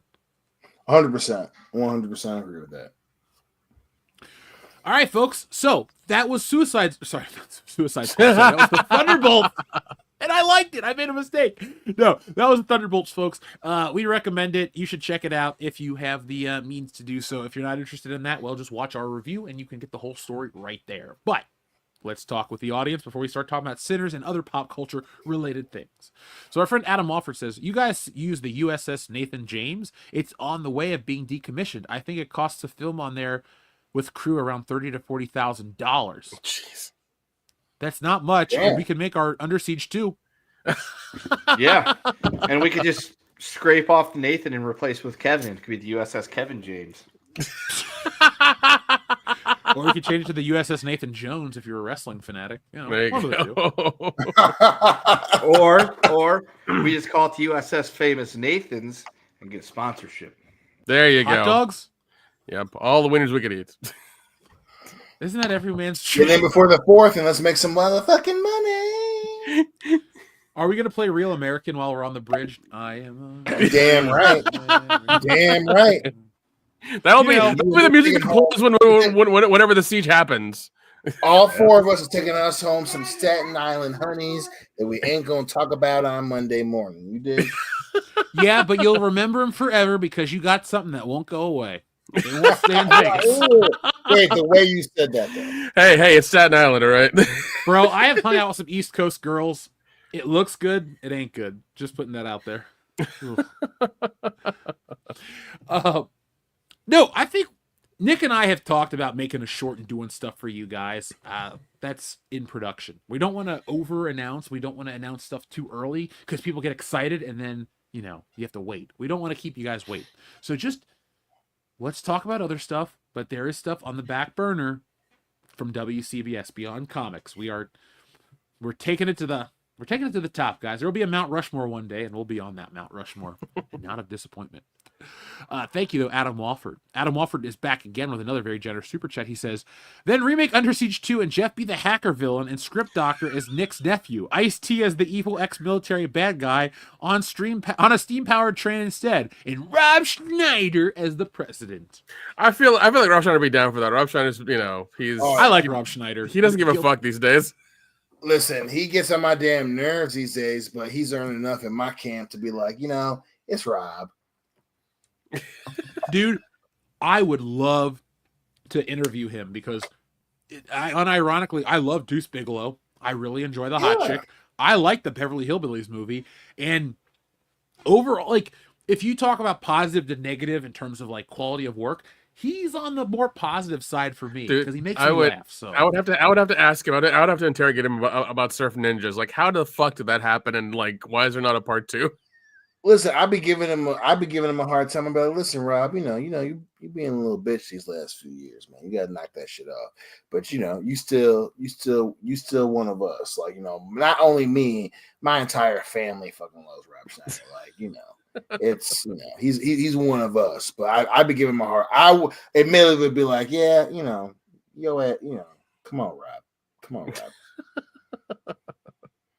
Now, shout out to our friend Susan Dolan in the chat. Susan asks, did you ever read the Treasury edition of Superman and Spider-Man team up against Lex Luthor and Doc Ock? Well, Susan, when I completed Wokebusters, to the first Kickstarter, I treated myself to one of these. Yes, this is an original from the 1970s. Oh. It was $90, but I used my card and I got it for $45 because I'm the king of discounts. But this is an original from the 70s. I have read this book online, so I didn't open this up yet, but this is a very nice edition, and I love this comic book. Like, folks, if you want to know what, like, okay, guys, help me out. What is, like, the premier movie of all time in terms of, like, highest quality acting, special effects, everything? Like, are we talking, like, Avatar kind of sucks. I'm trying to give this the compliment it deserves, but, Star Wars. This is, like, Star Wars. I said like Tombstone original. Tombstone's better than this. I love this book, but Tombstone blew me away after one fucking viewing. All right, I understand why Val Kilmer got Batman now. All I want to say, Susan, is this book is excellent. If you have a chance to read this, it is amazing. It has beautiful artwork, and the way comic books used to work is they had a thing called a house style, where if you were a new artist, they would tell you draw like this because we want our characters to be on model. This book has so many people on it. They got guys to just draw Superman's face. They got other guys to just draw Spider-Man's characters. They got other people to do backgrounds. It's so fascinating, the history of this book from 1970, whatever it is. But yes, I do own it. I had to pull it off the shelf. This is a treasured part of my collection, and I absolutely love it. So if you have not read it, go online, check it out, because it's like this was a $90 book, so I'm not going to recommend you to drop $90, but that's not bad, it's though. Fan-fucking-tastic. The art is beautiful. 11 out of 10. Love it. Nice. All right, boys. So let's move on to some more stuff. Oh, and we have a wrestling segment at the end of the show. I can't wait to hear your guys' takes on certain things, but Dion, Nick, you guys have had a little more time than me this week, and you went out and saw. What happened? What game is being played, Dion? It's the Pistons are in the playoffs right now, and they're up 2. He missed a free throw. He made the second one. The Pistons are up by 2 points, and it's only 41 seconds left. But I'm sorry. Go ahead. Don't apologize. I get it, man. If well, we don't have a basketball team here in Cincinnati or Ohio in general. Well, we have the Cleveland Cavaliers, but it's only Cleveland, a matter of time. Yeah, I'm going to be the fucking coach of the Cincinnati basketball team. I'm like Samuel L. Jackson, Coach Carter, Coach Hicks. So, folks, we have another movie that we're going to talk about tonight because we are the epitome of pop culture after all. Now, Nick and Dion had a chance to go see this little ditty that I've heard about called Sinners, starring Michael B. Jordan, and Haley Steinfeld. And, guys, I have heard nothing but praise about this movie. I've heard a lot of hype. I've heard a lot of talk about it. And you guys both went and saw it. What did you think of Sinners? Starting with you, Nick. Here's the thing. Like, I'm a huge fan of like soundtracks and music and things in movies as well. and this did it for me, because you have a whole music element that happens in this, because the thing is that the reason the vampires come out of hiding and start I guess doing their thing and eating people and stuff is because this kid, what's his name, this character's name not even on here, but the kid who can play the guitar in the movie, the preacher's kid, is really good. Apparently he can play so good that he like pierces the veil of time and space and can connect all the music together, and it puts out some signal into the universe that like the vampires need to come and be a part of it, or he needs to be a part of them or something like that. And like that's what kind of triggers this whole thing. And the music is great. You have a lot of blues music, and then I think at one point when this kid plays, I think for a really long time, I think like 5 or 10 minutes or so, you hear a plethora of music throughout time, and it's really interesting. It kind of reminded me a little bit of Dusk Till Dawn, but I'm not mad at it. I'm not mad at it. I'm not mad at it at all, but it was so much fun to watch, especially having a new vampire movie coming out and the way they did it and everything, and playing with the tropes, the usual vampire tropes and stuff was really good. The beginning's a slow burn, getting ready and doing the whole thing, and seeing Michael B. Jordan and his twin brother get ready to open up their own club, and the people they know and the stuff that happens, and like everybody thought they were in Chicago, and you're hearing bits and pieces of like why they came back and how they came back. I really liked it. Like a lot of it was in dialogue, so really to pay attention, but it was a really fun movie.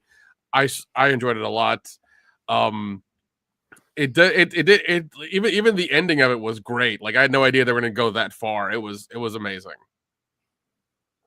Agreed. I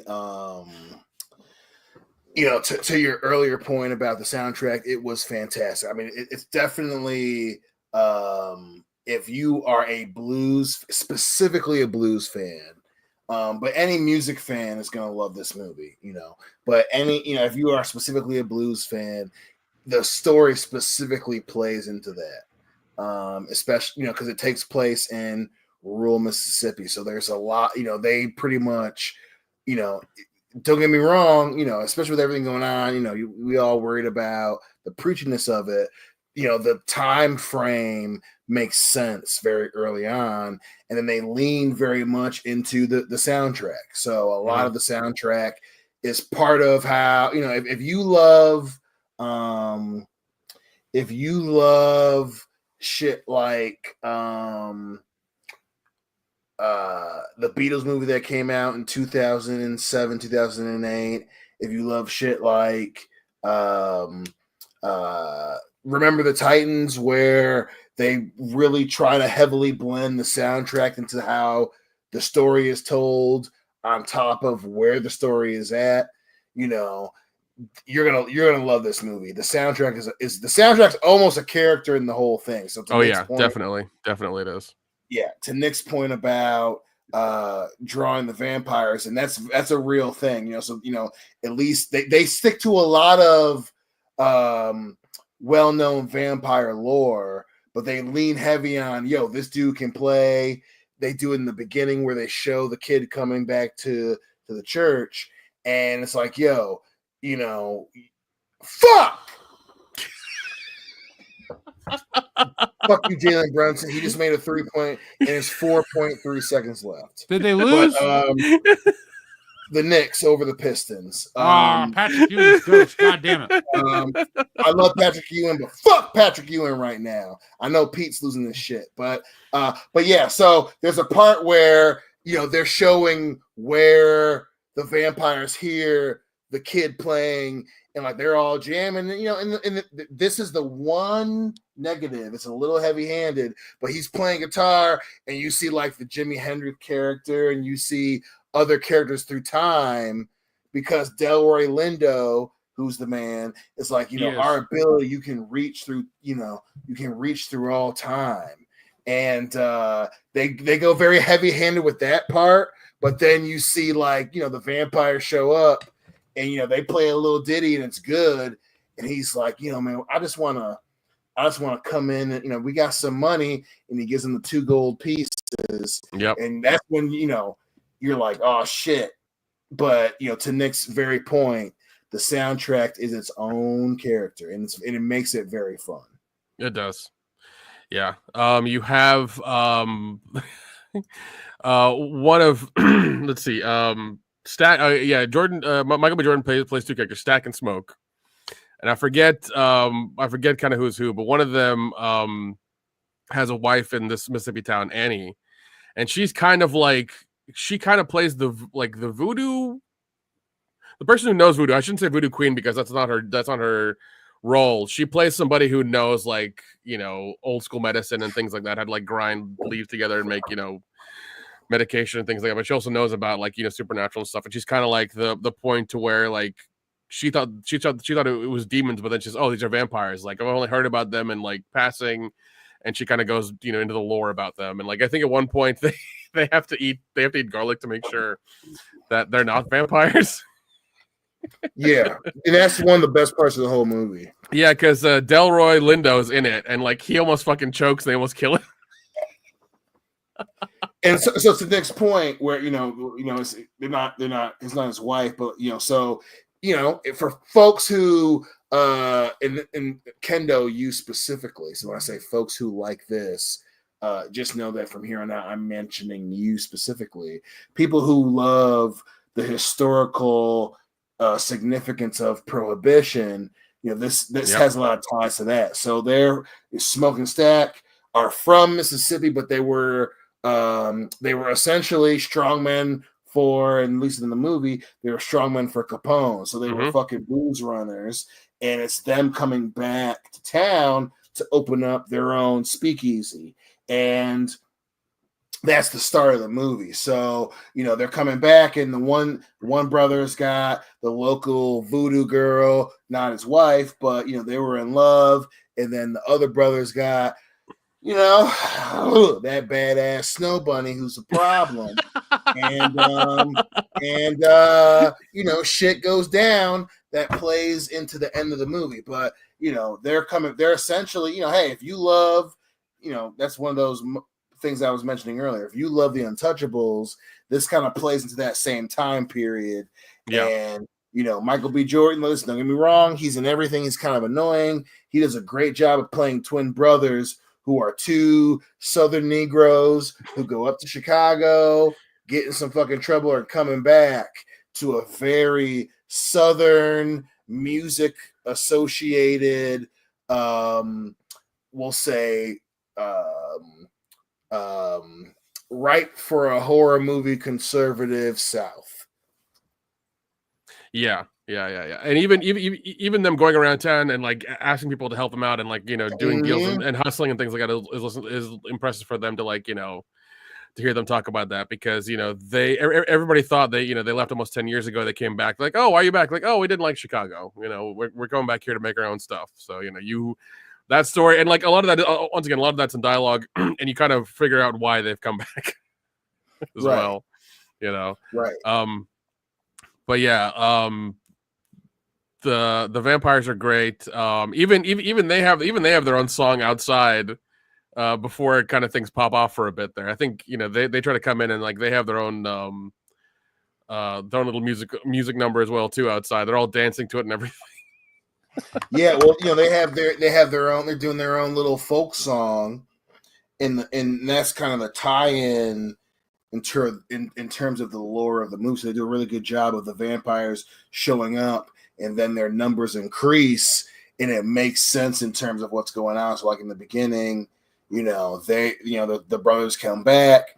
They're trying to start this speakeasy, and they're like, yo, we're coming back from Chicago. We've been gone. We were also, obviously it's the 30s. So we were in, these dudes are World War I veterans. Yep. And they're like, yo, we came back, and we try to make some movie based on music. And so when they first go and get Delroy Lindo, one of the interesting things that he says is yo, I'm doing this club already. They paying me $10 a night or whatever, and that's the best a sinner like me is gonna get. And so the first 75% of the movie is them setting up, them coming to this new club, quote unquote, and everybody's got their own shit going on. And then the vampires are white, but the first dude runs to this house, and it happens to be a sharecropper who has a Klan uniform in the corner, and he runs in, he's all fucked up. He's like, oh, these Indians are chasing me. And I'm like, yeah, and it's a white dude, and they let him in, and then these Indians, Native Americans show up, and they're like, yo, a dude was running through here, he might have looked fucked up. Did you see him? And because the sharecroppers are Klansmen, they're like, no, we don't know who you're talking about. And he's like, hey, if he's in there, you gotta let me know. We can take care of this. And the sun's going down, and the dude on the horse is like, hey, yo, we gotta get the fuck out of here. Like, cool. Yeah, it's about to get dangerous. Let's go. He's like, it's Sunday, we gotta get back. And they're like, cool. And the dude gets on, and then you don't see him again. And then, because it's it's the man and his wife and the vampire, she goes back in after telling the engines to leave, because they're like, yo, ain't no engines for miles away. So that these dudes track this dude in the sunlight. And she walks in, and husband's down the ground, and the dude's sitting over by the crib. There's his crib, and they didn't say anything before, so you're assuming that the kid didn't make it or whatever. And he's like, no, he's on the ground. He'll be all right in a minute. And the dude, he turns, and she's like, oh shit. And then the next scene is them at the bar. And then not that far after is 3 white people rolling up, because they've referenced it earlier in the film. Southern Mississippi, blah, blah, blah, blah. The girlfriend of one of the brothers is a white girl who you find out some shit about her. We'll talk about it later. And she's like, yeah, I didn't care. I came to be with you. And he's like, you can't come back, because if someone comes seeing you around, it's going to be a problem. And then these 3 white people show up, and they all got banjos, and they're all playing and shit. And he's like, I just want to, and that's when he's like, yo, it's the dude that was running through the field to the sharecroppers. I just want to come in and spend some money and play some music. Y'all got the one guy sounds real good. And, you're like, oh shit, don't let him in. Don't let him in. And they're playing off of that old vampire lore where you have to invite them in. Yeah, that's kind of, that's a big crux of it as well, because you'll have people who were in there before, and all of a sudden now they're like acting funny because they're asking permission to come back into the into the speakeasy or whatever, and they don't know why, and then they figure out they're vampires and stuff. So it's kind of funny of like, who do you trust, who got bit, and things like that. So yeah, it's a lot of fun. I really enjoyed it. I understand the hype for it. I get why people are going. Even when I went Sunday, it was a smaller theater, but it was hard to get a seat because everybody was watching it. So I mean, it's still making money. I think it only dropped 6% over this last weekend. People are still watching it. They're still having a good time with it. Yeah, man, it is still playing around here. And so we went Tuesday, and it was about 75%. And like, luckily, because this was, I think, the kids, I was like, y'all can't. They went and saw fucking Minecraft again. And there's the adults went and saw Sinners, or just Hillary and I went and saw Sinners, and it was like 75% full. And and it was one of the smaller theaters, but like I was glad that we got our tickets early, because we got a great spot. Blah blah blah. We paid for it at like 3:00. We showed up for this was like the 7:00 showing. It was 75% full, so people are still watching it for sure. Mm-hmm. Yep. Well, I got a couple that's questions. good for. Yeah, go ahead. What's up, man? So the movie sounds really, really interesting, especially since it's very big on the blues. But as you know, I love the blues. I didn't hear you mention hockey at all. Any goals? Like, how could it be about the blues if there's no hockey? Do they play Glory? Not those blues. Not those blues. Oh, the actual music blues? Okay, so then never mind. I have a second question. Does George Thorogood show up to play House Rent Blues? No, but Buddy Guy plays the older version of the character for the credits scene. Oh. Yeah, actually, like 60 years later. Yeah, no, you guys got me sold. I never even heard of this movie until tonight. I'm like, yeah, I want to watch this movie, and I dig the music. Yeah, and it's really a lot of fun because I was even though I heard that hype about it as well, I still went to watch and I was still hesitant. I was like, oh, it still can't be like that good, but it was a lot of fun. It's an original movie. Apparently Ryan Coogler made some sort of crazy deal with Hollywood, and they're all mad at him now. Yeah, he's going to own it in 25 years, and he made like $90 million off of it. Yep. Yeah. So, and like I said, I think also this was the script for Blade that he took and made his own. That's the rumor. The rumor, which makes it very interesting now that Thunderbolts is out. I'm very glad you brought that up. Yeah. And with Sinners and Minecraft, that's two movies that I think Warner Brothers is making money with. So they're very happy right now. I'm okay with Warner Brothers. Yeah. Like, good luck to them. Yeah. But no, definitely. I mean, if you have not watched Sinners and you're able to catch it, definitely catch it in the theater. Apparently, it was shot on IMAX as well. So apparently, you got to watch it on IMAX as well too. So I don't know. If you can do it, do it. If not, don't worry about it. Okay, because I was about to say, what if I can't see it in IMAX? Should I just not watch it ever? Should I? No. Watch it. Please watch it. It's worth watching for sure. Because I mean, even I mean, like when I went to go watch it, I didn't watch it on IMAX. I was trying to get a ticket for IMAX, but it was packed out. I want to see this movie because I'm not the world's biggest Ryan Coogler fan, but that doesn't mean I don't like him. He just, you know what I'm saying? He doesn't. No, I only know him as the Black Panther guy in Fruitvale Station. You're also not the biggest Michael B. Jordan fan either, so that's on record. No, and he does do a good job playing twins because it's very distinct on like who he's playing. He does a good job with that. There was some actor we were talking about on one of the videos, and I was like, yeah, his only problem is he wants to be Michael B. Jordan, but he's not Michael B. Jordan. I can't remember who I was talking shit about, but yeah, Michael B. Jordan has the career that a lot of people want, so good for him. Yeah. I guess Ryan Coogler's like Black Scorsese, and this is Black De Niro. that actually kind of makes sense. That kind of makes sense. Hey, you know, it works. I don't mind when a director uses the same actor over and over again. It works for Lucas and Harrison Ford.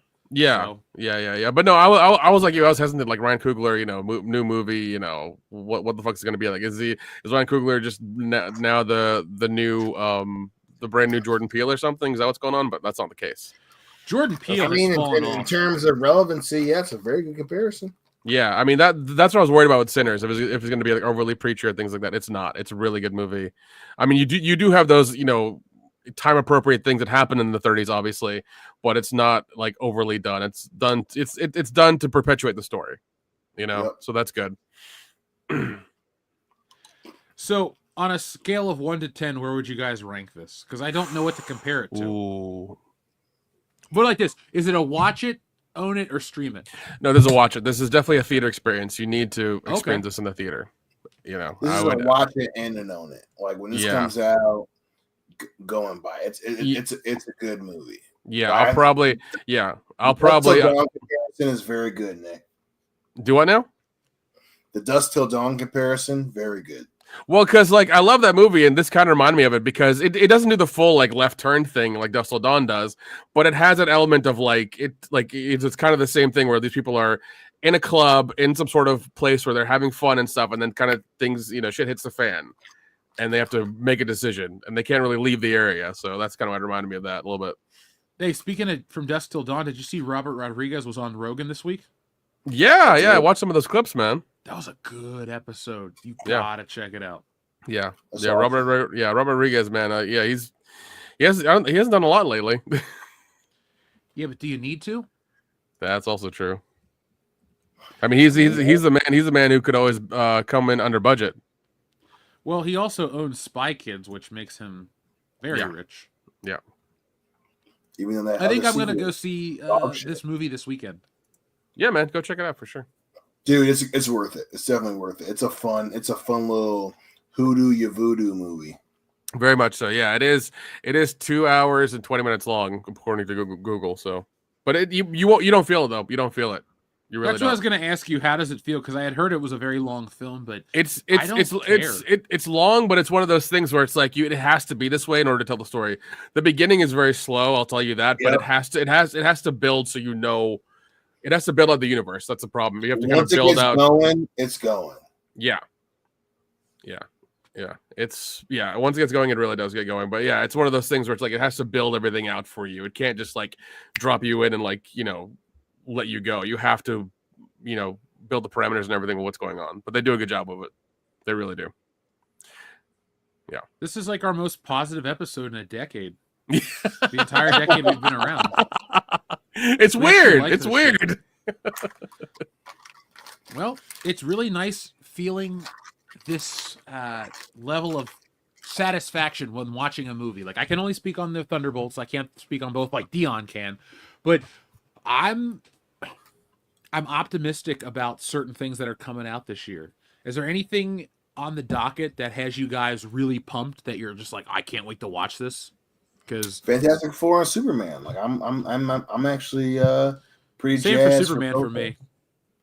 I want it to be so good. I love Superman underneath it all. Yeah, I really want it to be. I really want it to be, to be a lot of fun for sure. I need to go watch Until Dawn as well. I think that came out. Yeah, that's a good movie, bro. Yeah, that's come out. I need to go watch that. I know. The hell is it? The Accountant 2 came out. I'm not gonna watch that. I haven't Hillary seen and I The went and Accountant. saw that we saw it Monday. Okay. How was it? I liked it a lot. It's good. It's a fun movie. Even though it took a while to come out, it's good, man. Is it better than the first one? Yeah, I would say definitely better than the first one. It expands. Did you watch The Working Man?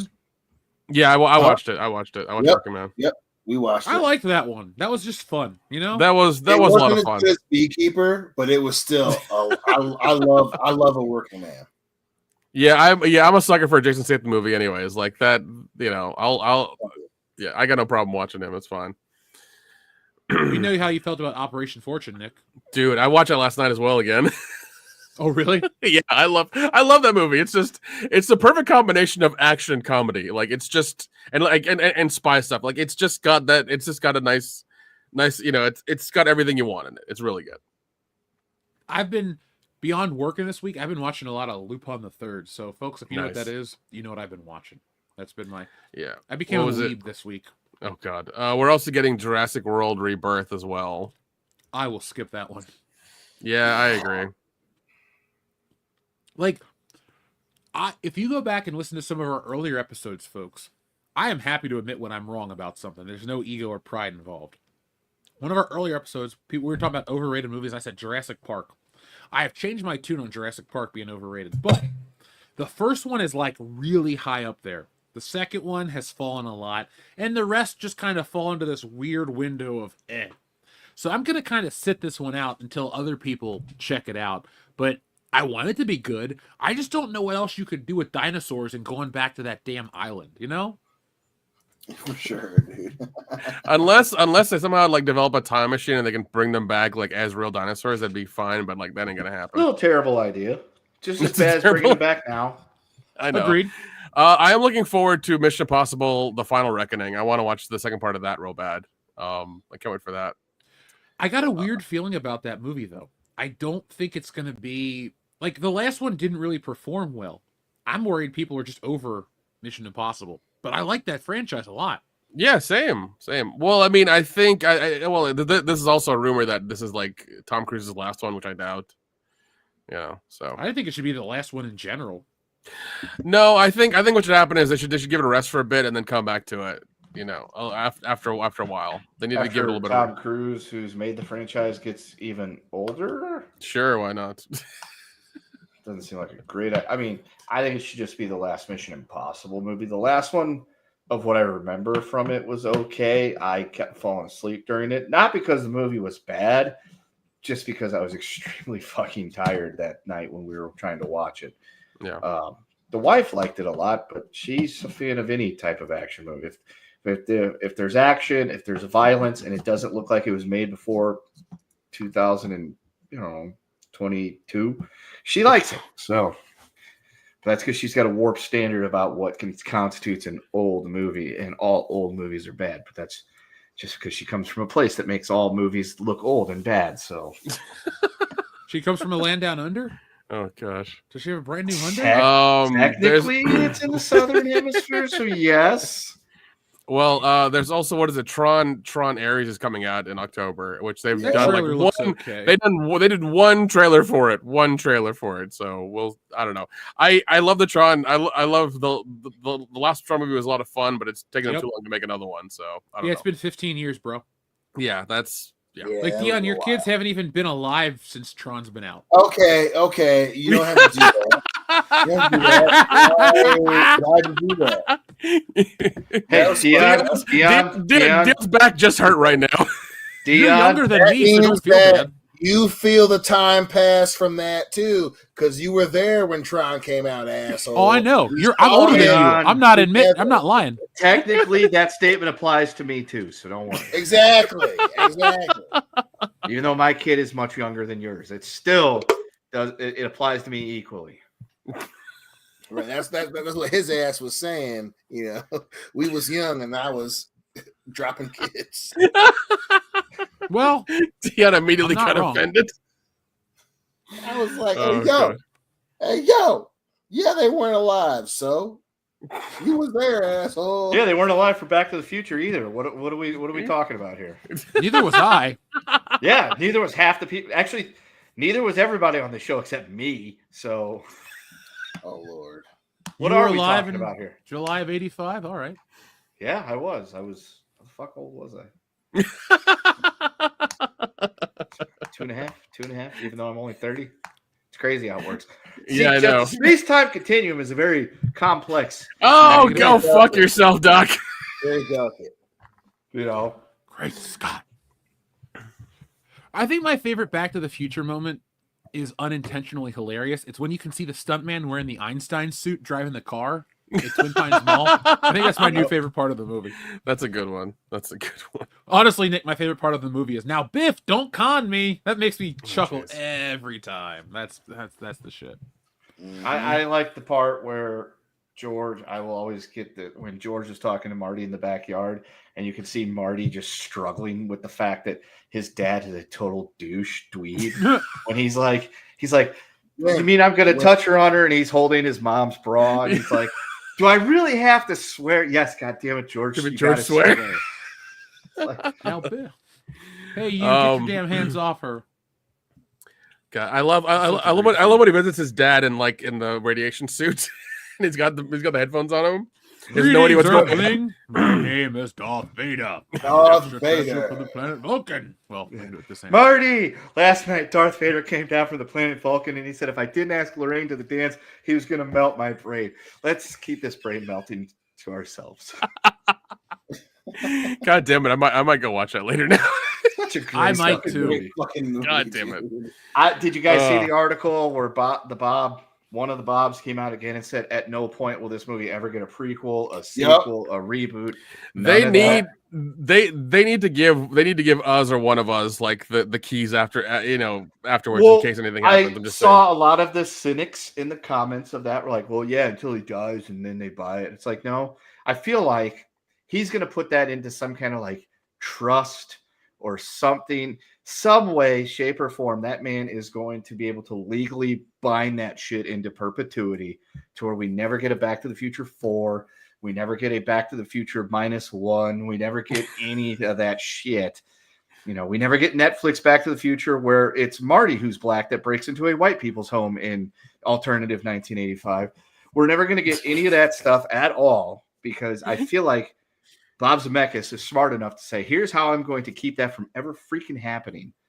And it's just going to be a baton passing, if you will, down the generations. And then eventually somebody might do it. But by then, God willing, we're all dead and we don't have to see whatever happens with that. You mean you don't want the Netflix version? You don't want the next Netflix version of Michael B. Jordan being, Marty, look, and then Samuel Jackson being. If it finally falls into the hands of somebody like that and they say, you know, it'd be great for the 100th anniversary here in the year of 2083, we're going to make a new Back to the Future and you know, it's set in 2085, but it goes back to 2055. At that point, I'll be 102. I'll either be dead or I won't give a fuck about the fact that they're remaking Back to the Future. Like, dude, I'm 102. Or that'll be the thing that ends you. You're just like, fuck. Feel like, dude, I'm 102 years old. I'm going to have to deal with this shit. Where's the plug? Where's the goddamn plug? Where's that nurse with weird accent that I don't understand? Not like this. Not like this. Yeah, that's too much. It's too much. I didn't want to live God. this long to begin with, and now I have to deal with this shit. No, take me out. I'm done. Can't I be euthanized yet? Come on, I want to be made younger. Get rid of me. You look great, Kendo, for your age. Yeah. Oh, For 102, I look fantastic. Go ahead, but I need to be younger. Come on, bring in those Botox needles filled with the blue juice. Botox needles. You look just like a Jenner. Oh, jeez. Cool. Oh, speaking of Arabian? speak. See, all the jokes tie back together. It's great. Oh God! Speaking of remakes, we're getting a soft reboot of I know what you did last summer, coming out this. I saw that. Is there a trailer? It looks like there is, but it could be fan. I heard the I'm gonna announcement. This is the I'm gonna recycle the dumbest same joke idea from last ever. week. I don't give a shit what they did last summer. I don't care. Stop. Well, I mean, they tried rebooting it with an Amazon show. Yeah, they tried rebooting it with an Amazon show that was fucking terrible. It was so bad. Because I watched all of it and I was like, this is just terrible. This is not good at all. What how bad if is it, Nick? Look, what if we take this idea, we take a different idea, and we combine them to make our own? It's called "I Know What You Did Last Christmas." Okay, I'm sold. Keep going. Yeah, I don't know what the fuck we're gonna do with it, but Just make It's it. an Just make idea. make it one of those like adult Christmas movies like we had with like Office Christmas Party, and then like last night or last Christmas, like one of those ones that was really. I thought you meant a different type of adult Christmas party movie. I'm like, I'd watch that instead. We can do that too. We can do that too. Is that an episode of Naughty Office I have not seen? We can watch that. I mean, we can make that too. Yeah, I mean, we have an expert smut peddler on this panel here. I mean, It's in print. We talk about. I'm really good at peddling smut. What can I say? yeah, I mean, we have an You have a expert. bicycle? He's about to have one. Folks in the chat, if you could just $1 to World Class Pool Shoes, we will buy Nick a bicycle so he can officially become a smut peddler, and we will get a basket on there, and he will just ride around Atlanta all day, just handing out, the smut that he creates. And listening to that Queen song, he wants to ride his bicycle. Yeah, with the occasional fat bottom girls thrown in there. Just There you go. Because they make the world go round. Well, Well, it they is. also yell, It "Get is on your bikes and ride." it is Atlanta as well. That's true. I love it. We're also getting a Final Destination Bloodlines as well coming out, which apparently is going to connect all the movies together some really weird fucking way. So Let's go. I'm excited. yeah, so that one I'm on the fence about. I'm happy they're making another one, but we'll see. How crazy the concepts are. I'm making Diane go and watch it with me. I'm sure there's going to be a theater. I'm sure there's going to be a theater somewhere near one of us where they're going to show like all 8 of them or 5 of them or whatever there are, like in one night. Well, Those movies are the reason why I can't drive around past certain tractor trailer trucks carrying certain. Dude, types of you supplies. and everybody our age has the exact same. Like they watched that movie and had the exact same fucking problem. I'm like, no. At what point should I have died that now the universe is going to correct by dropping that fucking pipe on me? I'm not afraid of that scene or that movie, but I understand where you're coming from. That movie's. I think the second one's the best one. I love the third one, man. The third one is just. Oh, wait, take it back. The third one's the best one. Yeah, the third one is nuts. The third one is nuts. Dion, you're definitely that dude in the gym that's talking that shit, and then all of a sudden the weight machine breaks, and then. So to that point, because my dad, we've talked about this on various horror streams. Obviously, fans go back and watch those if you could, because we have a great time doing them. But one of the stories I tell is, my dad was a horror guy, and obviously we were excited about the third one coming out. My dad bought that shit on DVD when it came out, and that was when it was an interactive menu shit. And that dude died, and my dad, we were all watching. We were all having a great time because it was like right before my mom came home and shit. And we were watching it. My dad's like, "That's how you would die." And I was like, "Yeah." Oh no! 100%. Oh my He's like, God! "That's how death will get your ass." Because I was in high school, so I was playing football and shit. I thought I was hot Same. shit. And my dad immediately was like, "Yo, that's how it would get your ass." And we laughed. My sister and I laughed about that shit to this day. 3 years. Yeah, we're also getting. I think everybody's waiting for this one. 28 years later, everybody's buying up tickets for that one. Dude, I think it got the trailer got me. I think we can go see it. I think we're gonna go see it. Yeah, it looks legit. Yeah, that one's gonna be interesting. We're also getting African American Phone 2 apparently at some point. I loved African American Phone Part 1. I said, hang up the fucking phone. Was that Christian Slater, right? Yeah, it was. No, it was Christian Slater. Ethan Hawke. Oh no, sorry, Ethan Hawke. No, they look the same. They look the same. If you throw Ethan Hawke, Christian Slater, and Stephen Dorff in a room, I don't know who's who. That's true. That's fucking true. They're like the Ben Affleck of white people. Okay, they all look the same. Beavis and Butthead are the reason why I can never say Christian Slater's name right if I don't want to. What do they say? There was a joke, and I don't even remember what the hell it was, but they were watching a video, and this is probably from an episode from like 1993, and they were like, he says something like that, looks like that Christian Slater dude, and Beavis goes, Christians later, dude, and ever since then, anytime I see him or hear him, I'm just like, Christians later, dude, every fucking time. Thanks, Mike Judge. You're influencing my life 30 years after the fact still. Also, remember, we were getting the Naked Gun, I guess the fourth Naked Gun movie coming out in August. One I can't forget. I'm 100% on board with that one. That trailer was good. That trailer was real good. So Liam Neeson is one of the most brilliant actors we've ever had, and we never learned to appreciate him until he started, finding people and making them pay for their crimes and beating the shit out of them. Because he had a particular set of skills. That's why he did find him, and he did kill them, and we supported him 100% in that endeavor. All 3 times, even though by the 3rd time it was a little trying. And then every movie subsequently after that, where it was like, it's taken, but he's on a choo-choo. It's taken, but he's on a jet plane. It's taken, but there's a fucking snow plow machine in there as well. All these movies are still great. You're like, this is a tired ass fucking trope, but I'm watching this movie. I'm enjoying this movie. This is just bonkers how much I'm enjoying this movie. Do I think we're gonna get Naked Gun, Taken, but with a Naked Gun movie? You know what? Now that I said all that, I fucking hope so. I hope that's what it is, but with Tammany. I hope it's funny as hell, but it's a Taken movie with Liam Neeson. And the OJ joke always gets me. I love that part because it's just like, that's fucking hilarious. You got them all, and then there's OJ, and the guy just looks like, nah. Oh God, what was it? How do you do Nordberg like that? Come on, man. He was not guilty. Oh God, we are getting Now You See Me 3. For some reason. I saw that. What the fuck? No, you don't, because I ain't gonna see it. Now you see me. Now you don't. It's been over a decade, right, since the last one? I don't know. I'll look it up. It's been a while. But yeah, that's coming out. It's been 9 years since the last one. Holy shit. I don't even dislike those movies, but that's something I'm just not. I'll probably watch it eventually, but it's not that I'm counting down for. Yeah. Same. Yeah, there is. I know there's one coming out next year.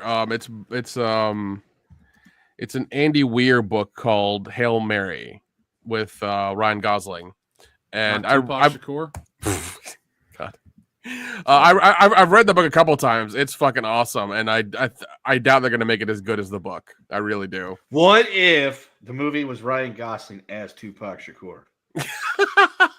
Do you think sign me up tomorrow that he has enough credit to be able to pass playing in a movie as Tupac? Yes, he does. Where people will not be like, "What the hell's here?" They'd be like, "Oh, he got Eva Mendes." Yes, he does.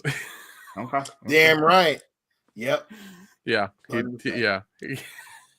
What is this? The Netflix version of the Tupac Shakur story? Yeah, sorry, Ryan Gosling as Tupac Shakur. I'd watch that tomorrow. Like, dude, let's do it. What else? Who else should Ryan Gosling play? He should play the quarterback so he would know what it would be like to actually fall back in coverage and cover an athletic wide receiver because he was a goddamn liability at cornerback. Remember the Titans? Didn't he get paralyzed? No, that was somebody else. They were white, right?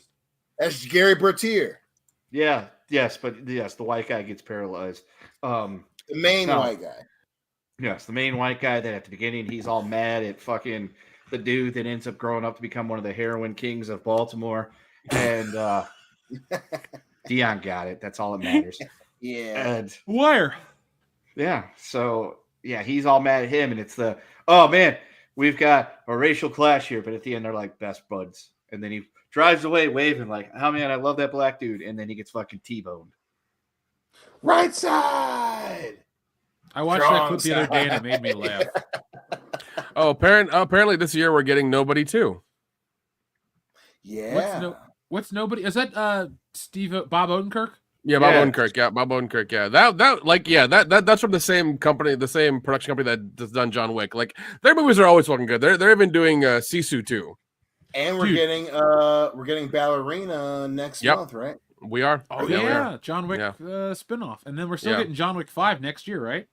Yep. I think so. Yeah, I think he said yes, and like it's gonna happen. Lionsgate is just firing on all cylinders. Yep. Well, they had a lot of flops, so they're They taking really it. did. They really, especially this last year, they really did. Yeah. I mean, I'm willing to give them a second chance because some of their properties are legit. So Oh yeah. it sounds like we have a decent future ahead of us for film. So isn't that nice and As long as they're refreshing, good. guys? Listen, everything going on. Give me some damn movies that are good. Let's fucking distract my black ass. Let's go. Well, I mean, to do that, we need white women. Just big titty white women. That's all you need. That's a really good distraction for him. Yeah. Well, boobs and butts. You guys said it, not me. I'll say it we were again. I there drew to a book called witness Tits it. and Art, Dion. Like, what do you think I'm going to do? Shy away No, from I this mean, shit? we're I'm a talking about man. the specific proclivities of their chocolate homie from the north. Chocolate homie from the north. Hey, if you want Dion Green's money, you know what I'm saying? You got certain. We literally witnessed you completely shirk and shove off your fear of horses for the fact that somebody said we got white women. I saw that. I can attest to it. They were That separate. was We're the not best separate. fucking thing ever. I was wearing a plaid button up for the record. God. Like But That also- means nothing. but also he knew. He was like, "Yo, we got white women." We're 5 feet from this guy, and he's like, "Yo, we got white women." And then Dion like turns on his heels, and he's like, Listen, And then you fell asleep. On top of that, hey yo, Jeff, where's WrestleMania next year? New Orleans. Yeah, baby, New Orleans. I'm back. I'm in my heel John Cena era. Let's go. one of our finest hours, and we get to relive it again next year. "Oh god, we're gonna have to get a crazy ass Airbnb for that one." Right before And we're lots all of Willie in Mae's our Scotch 40s. House.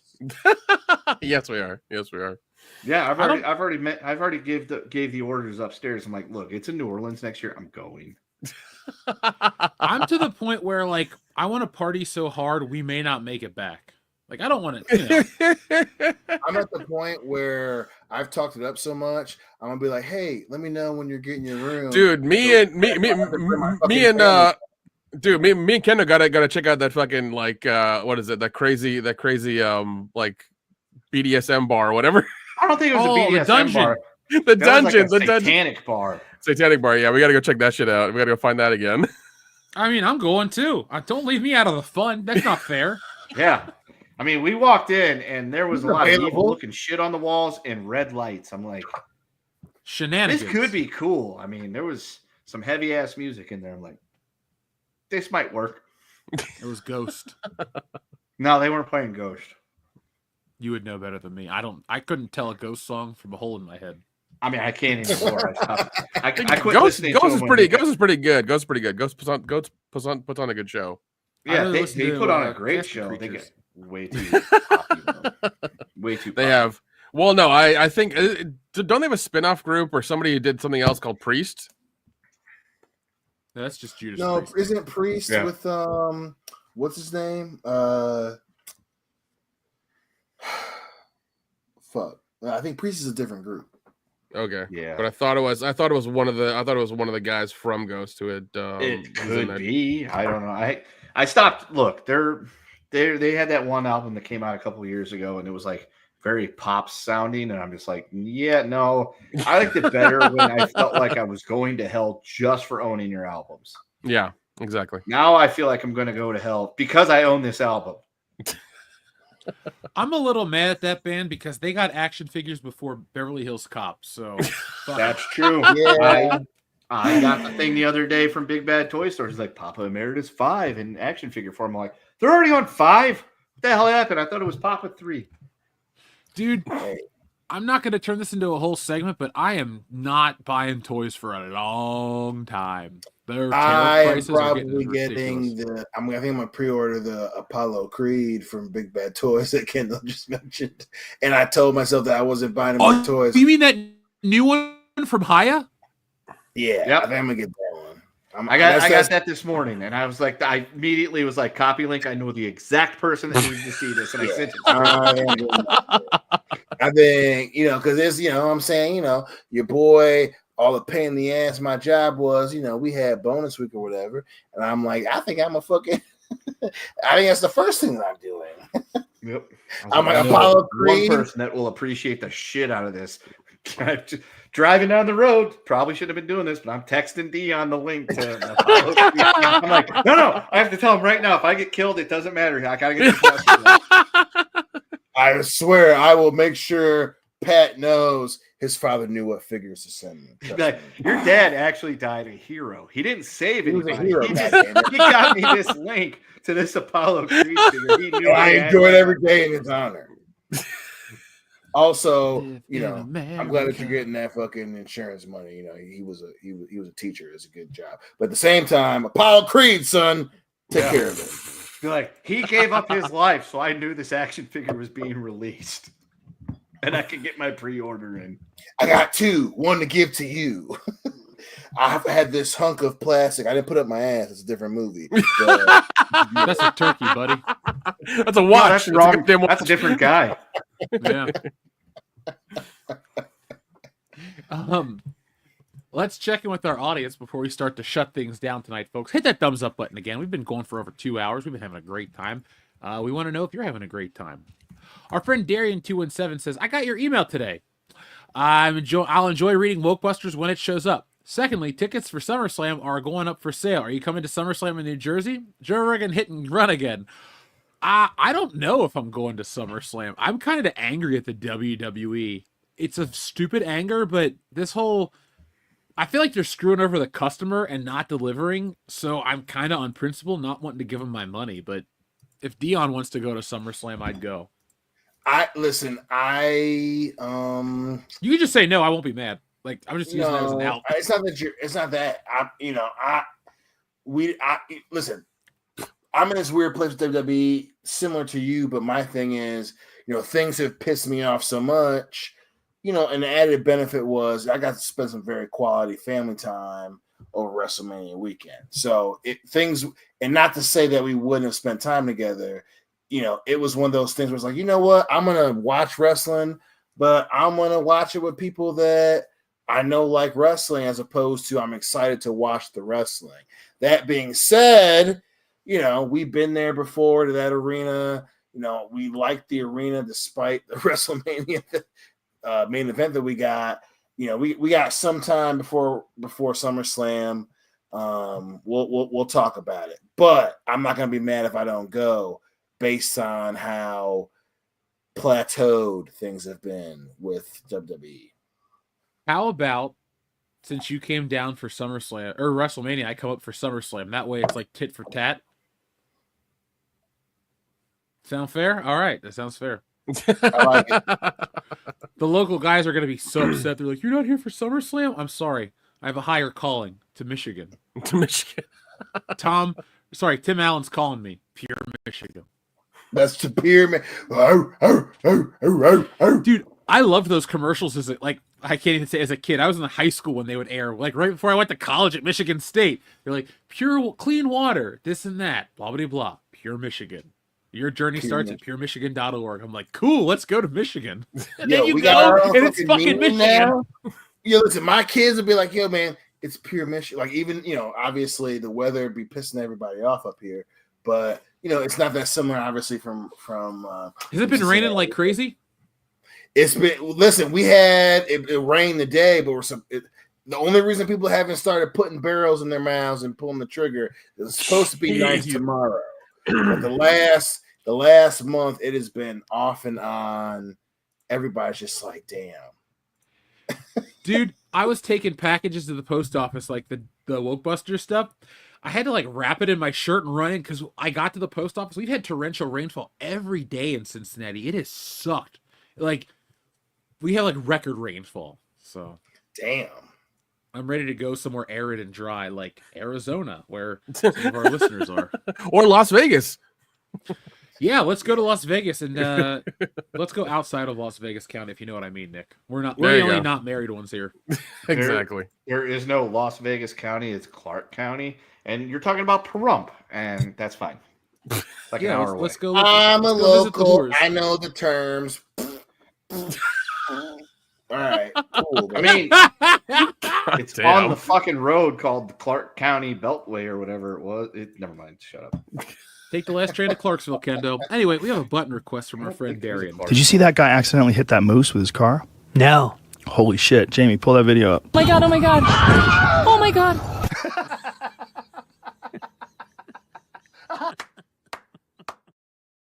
That shit is so crazy. Our friend Adam Wofford says, I'm older than Tron. I remember when it came out. Number 47. I was not around for the first Tron, but I was around for the second Tron, and I don't regret it. Nope, it was awesome. It was. Good time, man. That shit was fun. That was fun. I just wish the ending was better. You know, Adam, you're lucky. You picked a good number tonight. Number 47 gives you 2 buttons. Hello! And a personal favorite. Finkel is Einhorn! Einhorn is a man! Oh my god! Einhorn is a man!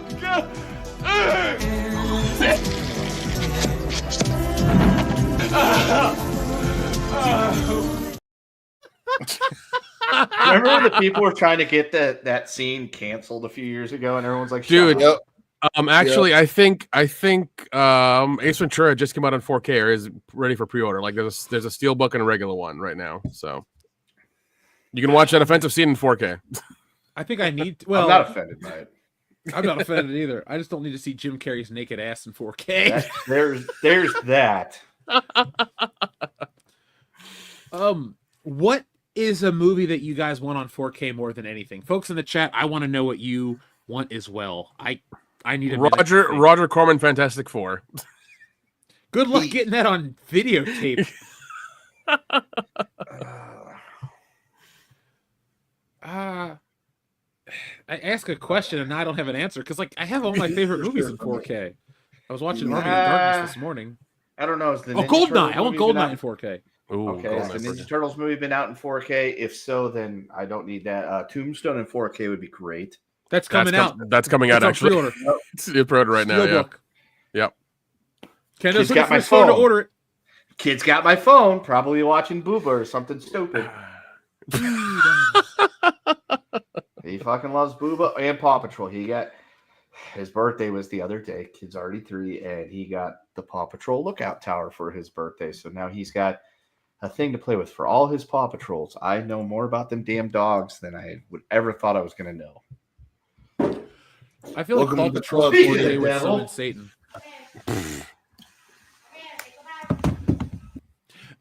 Jim Sterling, RoboCop has been released on 4K from not Vinegar Syndrome, Arrow Video. Arrow's the one that did it. Yeah. Track Media wants the original Star Wars, as do I. Shrubbles 08 wants All Quiet on the Western Front. We had to watch that in high school and read it in high school. Pretty good. That was also like 18 years ago. God damn it. Let's see. Did we do the hit and run button? Yes, we did do the hit and run button for Darian 217, right? Okay. We did. Shrubbles 08 says, is Ryan Gosling enough to play Tupac? I'll take a Battleships and a random button, please.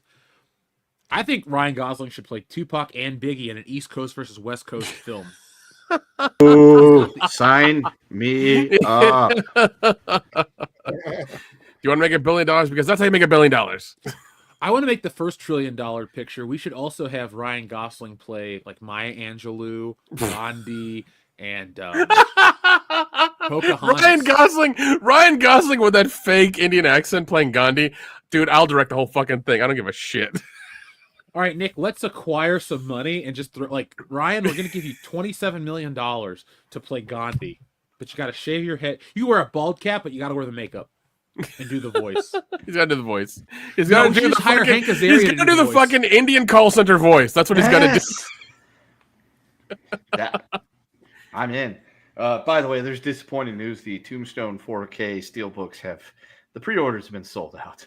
Oh, shit. I was aware of that, sadly. I'm sorry. Yeah. I could buy it on Amazon right now. I guess somebody's pre-order that they will then send to me for $150, but I'm not sure I want to cross that bridge right now. They'll be, I think that's only for the Steelbook. I'm sure they'll do a standard 4K that'll come out soon. But why wouldn't I get the Steelbook? It looks cooler. Okay, that's fine. Yeah. Spend your money Nick, how you want to. It's all good. Nick, how can I be your Huckleberry if I don't have the Steelbook? That's a good point. It's such a good That's movie. the rumor. I just feel like an asshole that it took me until this year to see it, but now that I've seen it, everything's better in my life. Yeah, it's Jeff, a great you're movie. a daisy if you do.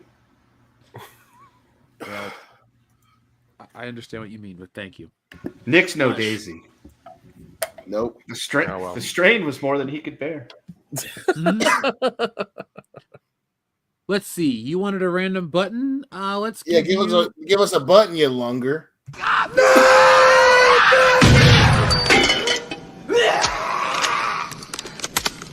Yo, she bitch. Let's go. Good choice.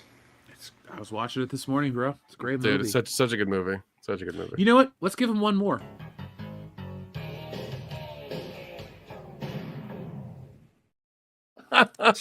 Strain was more than that aircraft. There. Those goddamn Russian-made planes. They're my favorite types of planes that I'll never fly on. From the future. Dude, that was actually funny. In the Thunderbolts, David Harbour's like, yeah, I'm Captain America. I have the super soldier serum, the Soviet ripoff version or whatever. Yep. So it's basically... It was good. In parentheses, Ryan, thank you, Ryan, says, the Ghost's new album sucks. I sold my Super 7 Ultimates because it was such ass. I got $450 for Papa 2, 3, and 4.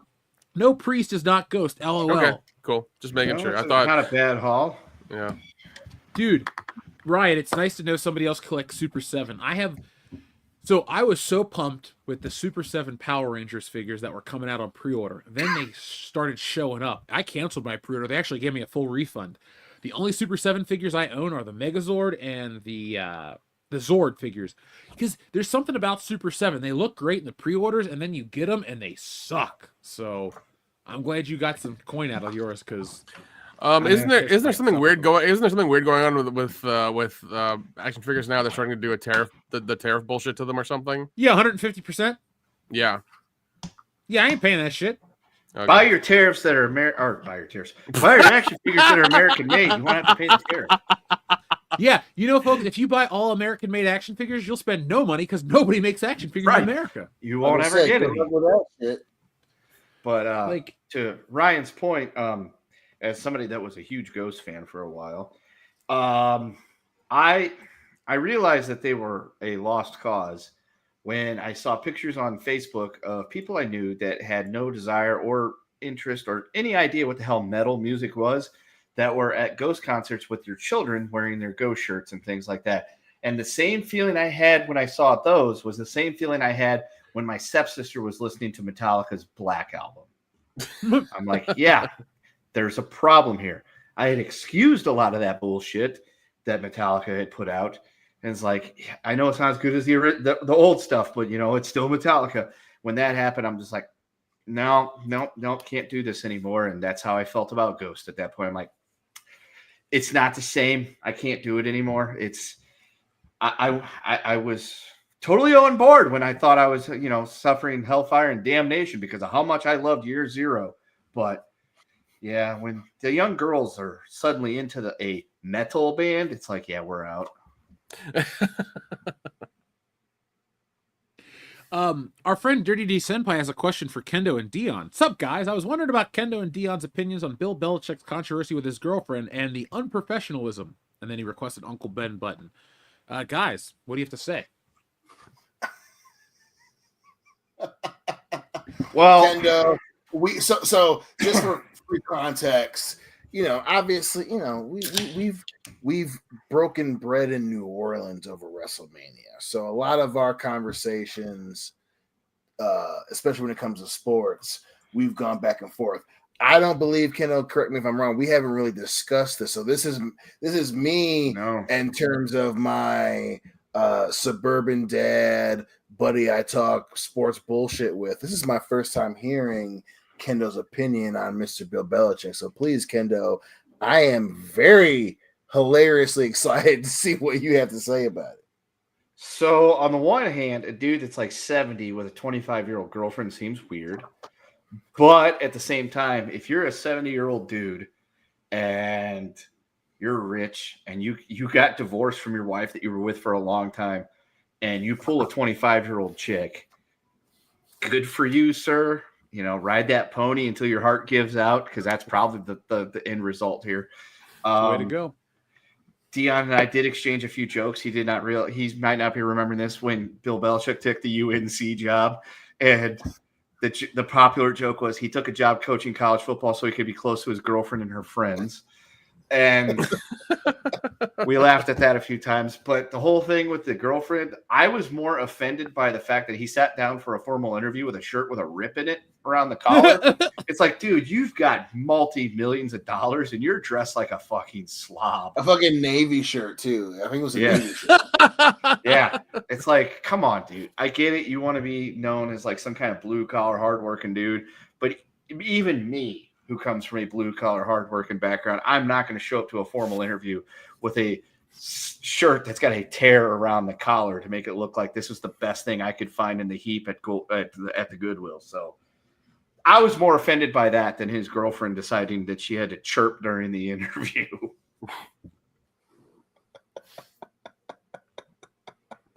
It is, in terms of specifically the things that Kendo and I are, equally obsessively laughing over.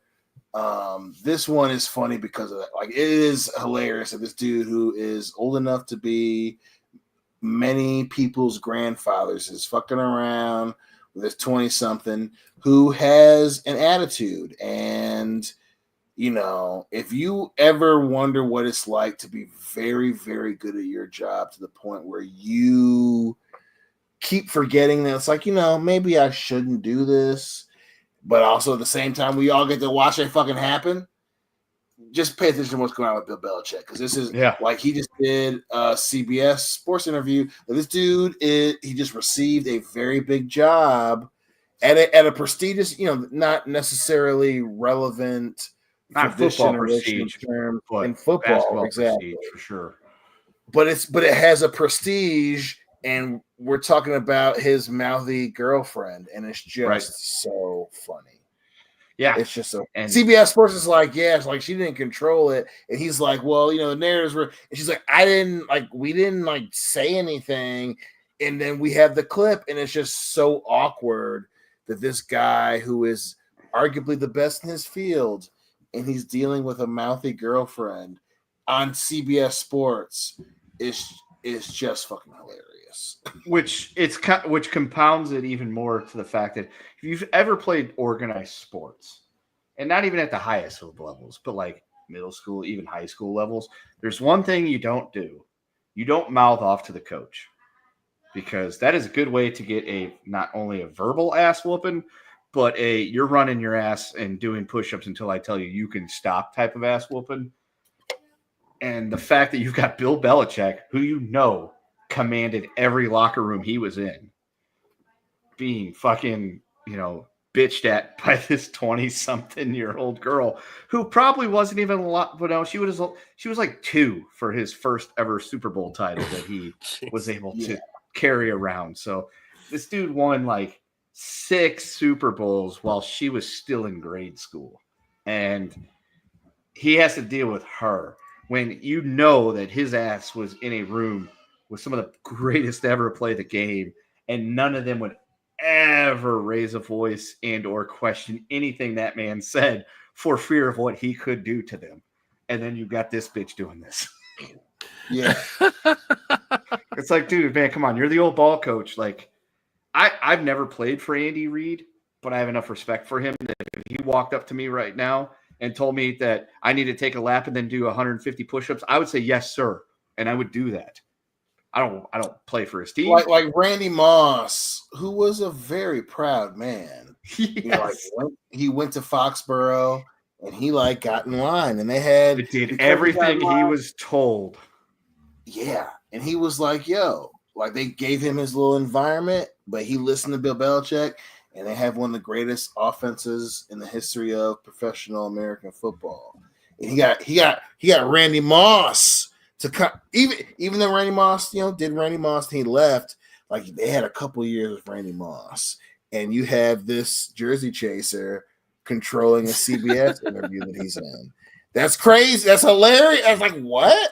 Like if Bill Belichick was like, listen, you need to do blah blah blah blah blah, just in general, I'm like, yeah, I got it, coach. Yeah, cool. Like that's crazy. And someone who probably just got out of college is like, we're not talking about this CBS Sports. And he's like, yeah, okay, honey. That's hilarious. That's fucking wild. Yeah. Anything else you guys want to say about the Bill Belichick stuff before we move on? Free Belichick. It's an extremely weird, extremely.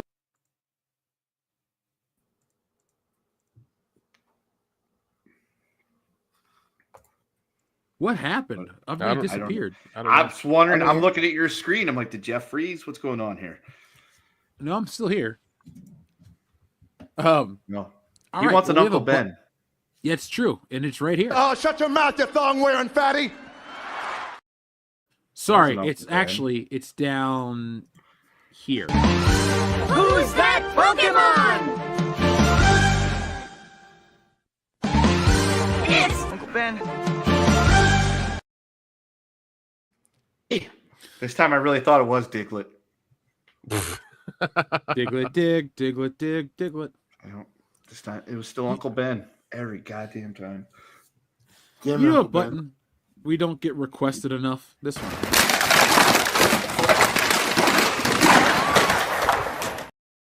Because that's Andor. That's more like Uncle Ben. Yeah, well, I don't think he fell down the stairs after he was popped, but whatever. There might have been a stair. Yeah. May he rest in peace, Cliff Robertson. You weren't there. Thankfully, I wasn't, man. If I saw Uncle Ben get shot, I'd be... You'd be traumatized. Be like, who the hell got shot? I don't know who Uncle Ben is. I'm going to become a Spider-Man. Yeah, look out. I'm going to become a Spider-Man. At my size, I'm going to be swinging on webs and shit, doing backflips. That's a nice outfit. Did your husband buy it for you? Whip? Like, yeah, that'd be good. You're on the wrong side of history, Spider-Man. Yeah. I'll be Spider-Man in a fucking red crushed velvet jacket, shooting webs and one-liners all over. There you go. In Hell's Kitchen. Yeah, I'll eventually watch Andor, folks. I'm gonna wait till the show's over, and then I'm gonna give you a full series review. But it's so good, Jeff. Everybody's ranting and raving about it. Sorry. Replace the word everybody with nobody, and then you're correct. But Disney says it's so good. Yeah, well, Disney... You know what Disney also says? I did not hit her. It's not true. It's bullshit. I did not hit her. I did not. Oh, hi, Mark. This summer, we will reconvene, and we will watch this. Oh, my God. You know I'm not wrong, Nick. I fucking love that movie. Fucking love that movie so much. I just love how many times we've watched that together over the years. Yeah. Such a great movie, man. Yeah. For all the wrong reasons. Yeah, and I think he's only made like one or two more after that, and then that's it. That was the moment I knew Kendo would fit in on this podcast perfectly, when he knew the room like we did. So yeah. Daddy, I've been to Yeah, Daddy's busy right now talking about how he's been to see the room multiple times. Oh, son of a bitch. Yeah, I know. Fuck you for using my own phone, right? Oh. So guys, is there anything else you want to say before we pretty much hit everything. We got all the super chats in. We've reviewed the movies. Yeah, I think we've pretty much said everything we need to say. Is there anything else you guys want to say before we go? Free yeah. Actually, what was it? Men in Black, the animated series, all of it's on Tubi right now. Yes. Yep. Because they've been slowly putting in like every episode every couple of days. So like it's at season 3 now, so they're gonna have all 4 seasons on there. Hey, what did you guys think about the article we were talking about earlier? How Max has taken off 700 hours or however much was of content. Like they're getting rid of all those shows. Yeah, I mean we had that with Paramount. Paramount Plus happened, I think, last year. Yeah, the beginning of last year with that, where they were took down a bunch of stuff from theirs too. So like that's what's happening. I think they're all going to they're all giving it to Amazon or something, and they want to have people rent it so they can make more money.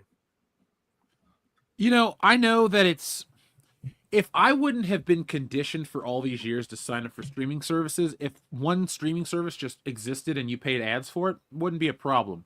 But like Tubi's cool and they get a lot of different shit, but I'm at the point where it's like it's on Tubi and Netflix. I get pissed that I even pay for Netflix. So I don't love streaming the way I used to, man. I did get something in the mail that I think everybody's gonna love. Oh. You got that? Damn. When are you ripping that? Oh, as soon as I can. Yeah, it's all like they're all like fucking bootleg discs. Remember, Nick, number one way to die was having sex. Yep. Yeah, I was watching the first disc last night, and I was like, man, this really brings back memories of watching this fucking show. Oh man. So yeah, it was like $80 from Canada. Oh, you paid a tariff. Got it. Well, no, I got it in before they went through, so it's fine. It's fine. Oh man, could you imagine paying like $99,000 for that today in this economy? Welcome to the future, son. Yeah. But no, Xbox has got more expensive. Fuck them all. Oh god, yeah, but yeah, don't worry. I'll make sure everybody gets copies whenever we meet up again. So let's make that happen this summer because I miss you guys. Yep, it'll happen. Yes. So Kendo had to step away, so I'm gonna need some .com love. But folks, we're gonna get out of here. I have a new video that dropped. We're gonna go make some new content tomorrow, not right now, because it's about 11 o'clock, so I'm a little tired. But until next time, folks, thank you for watching. Be smart, be safe, be cool, but always be excellent to each other. .com. Yeah.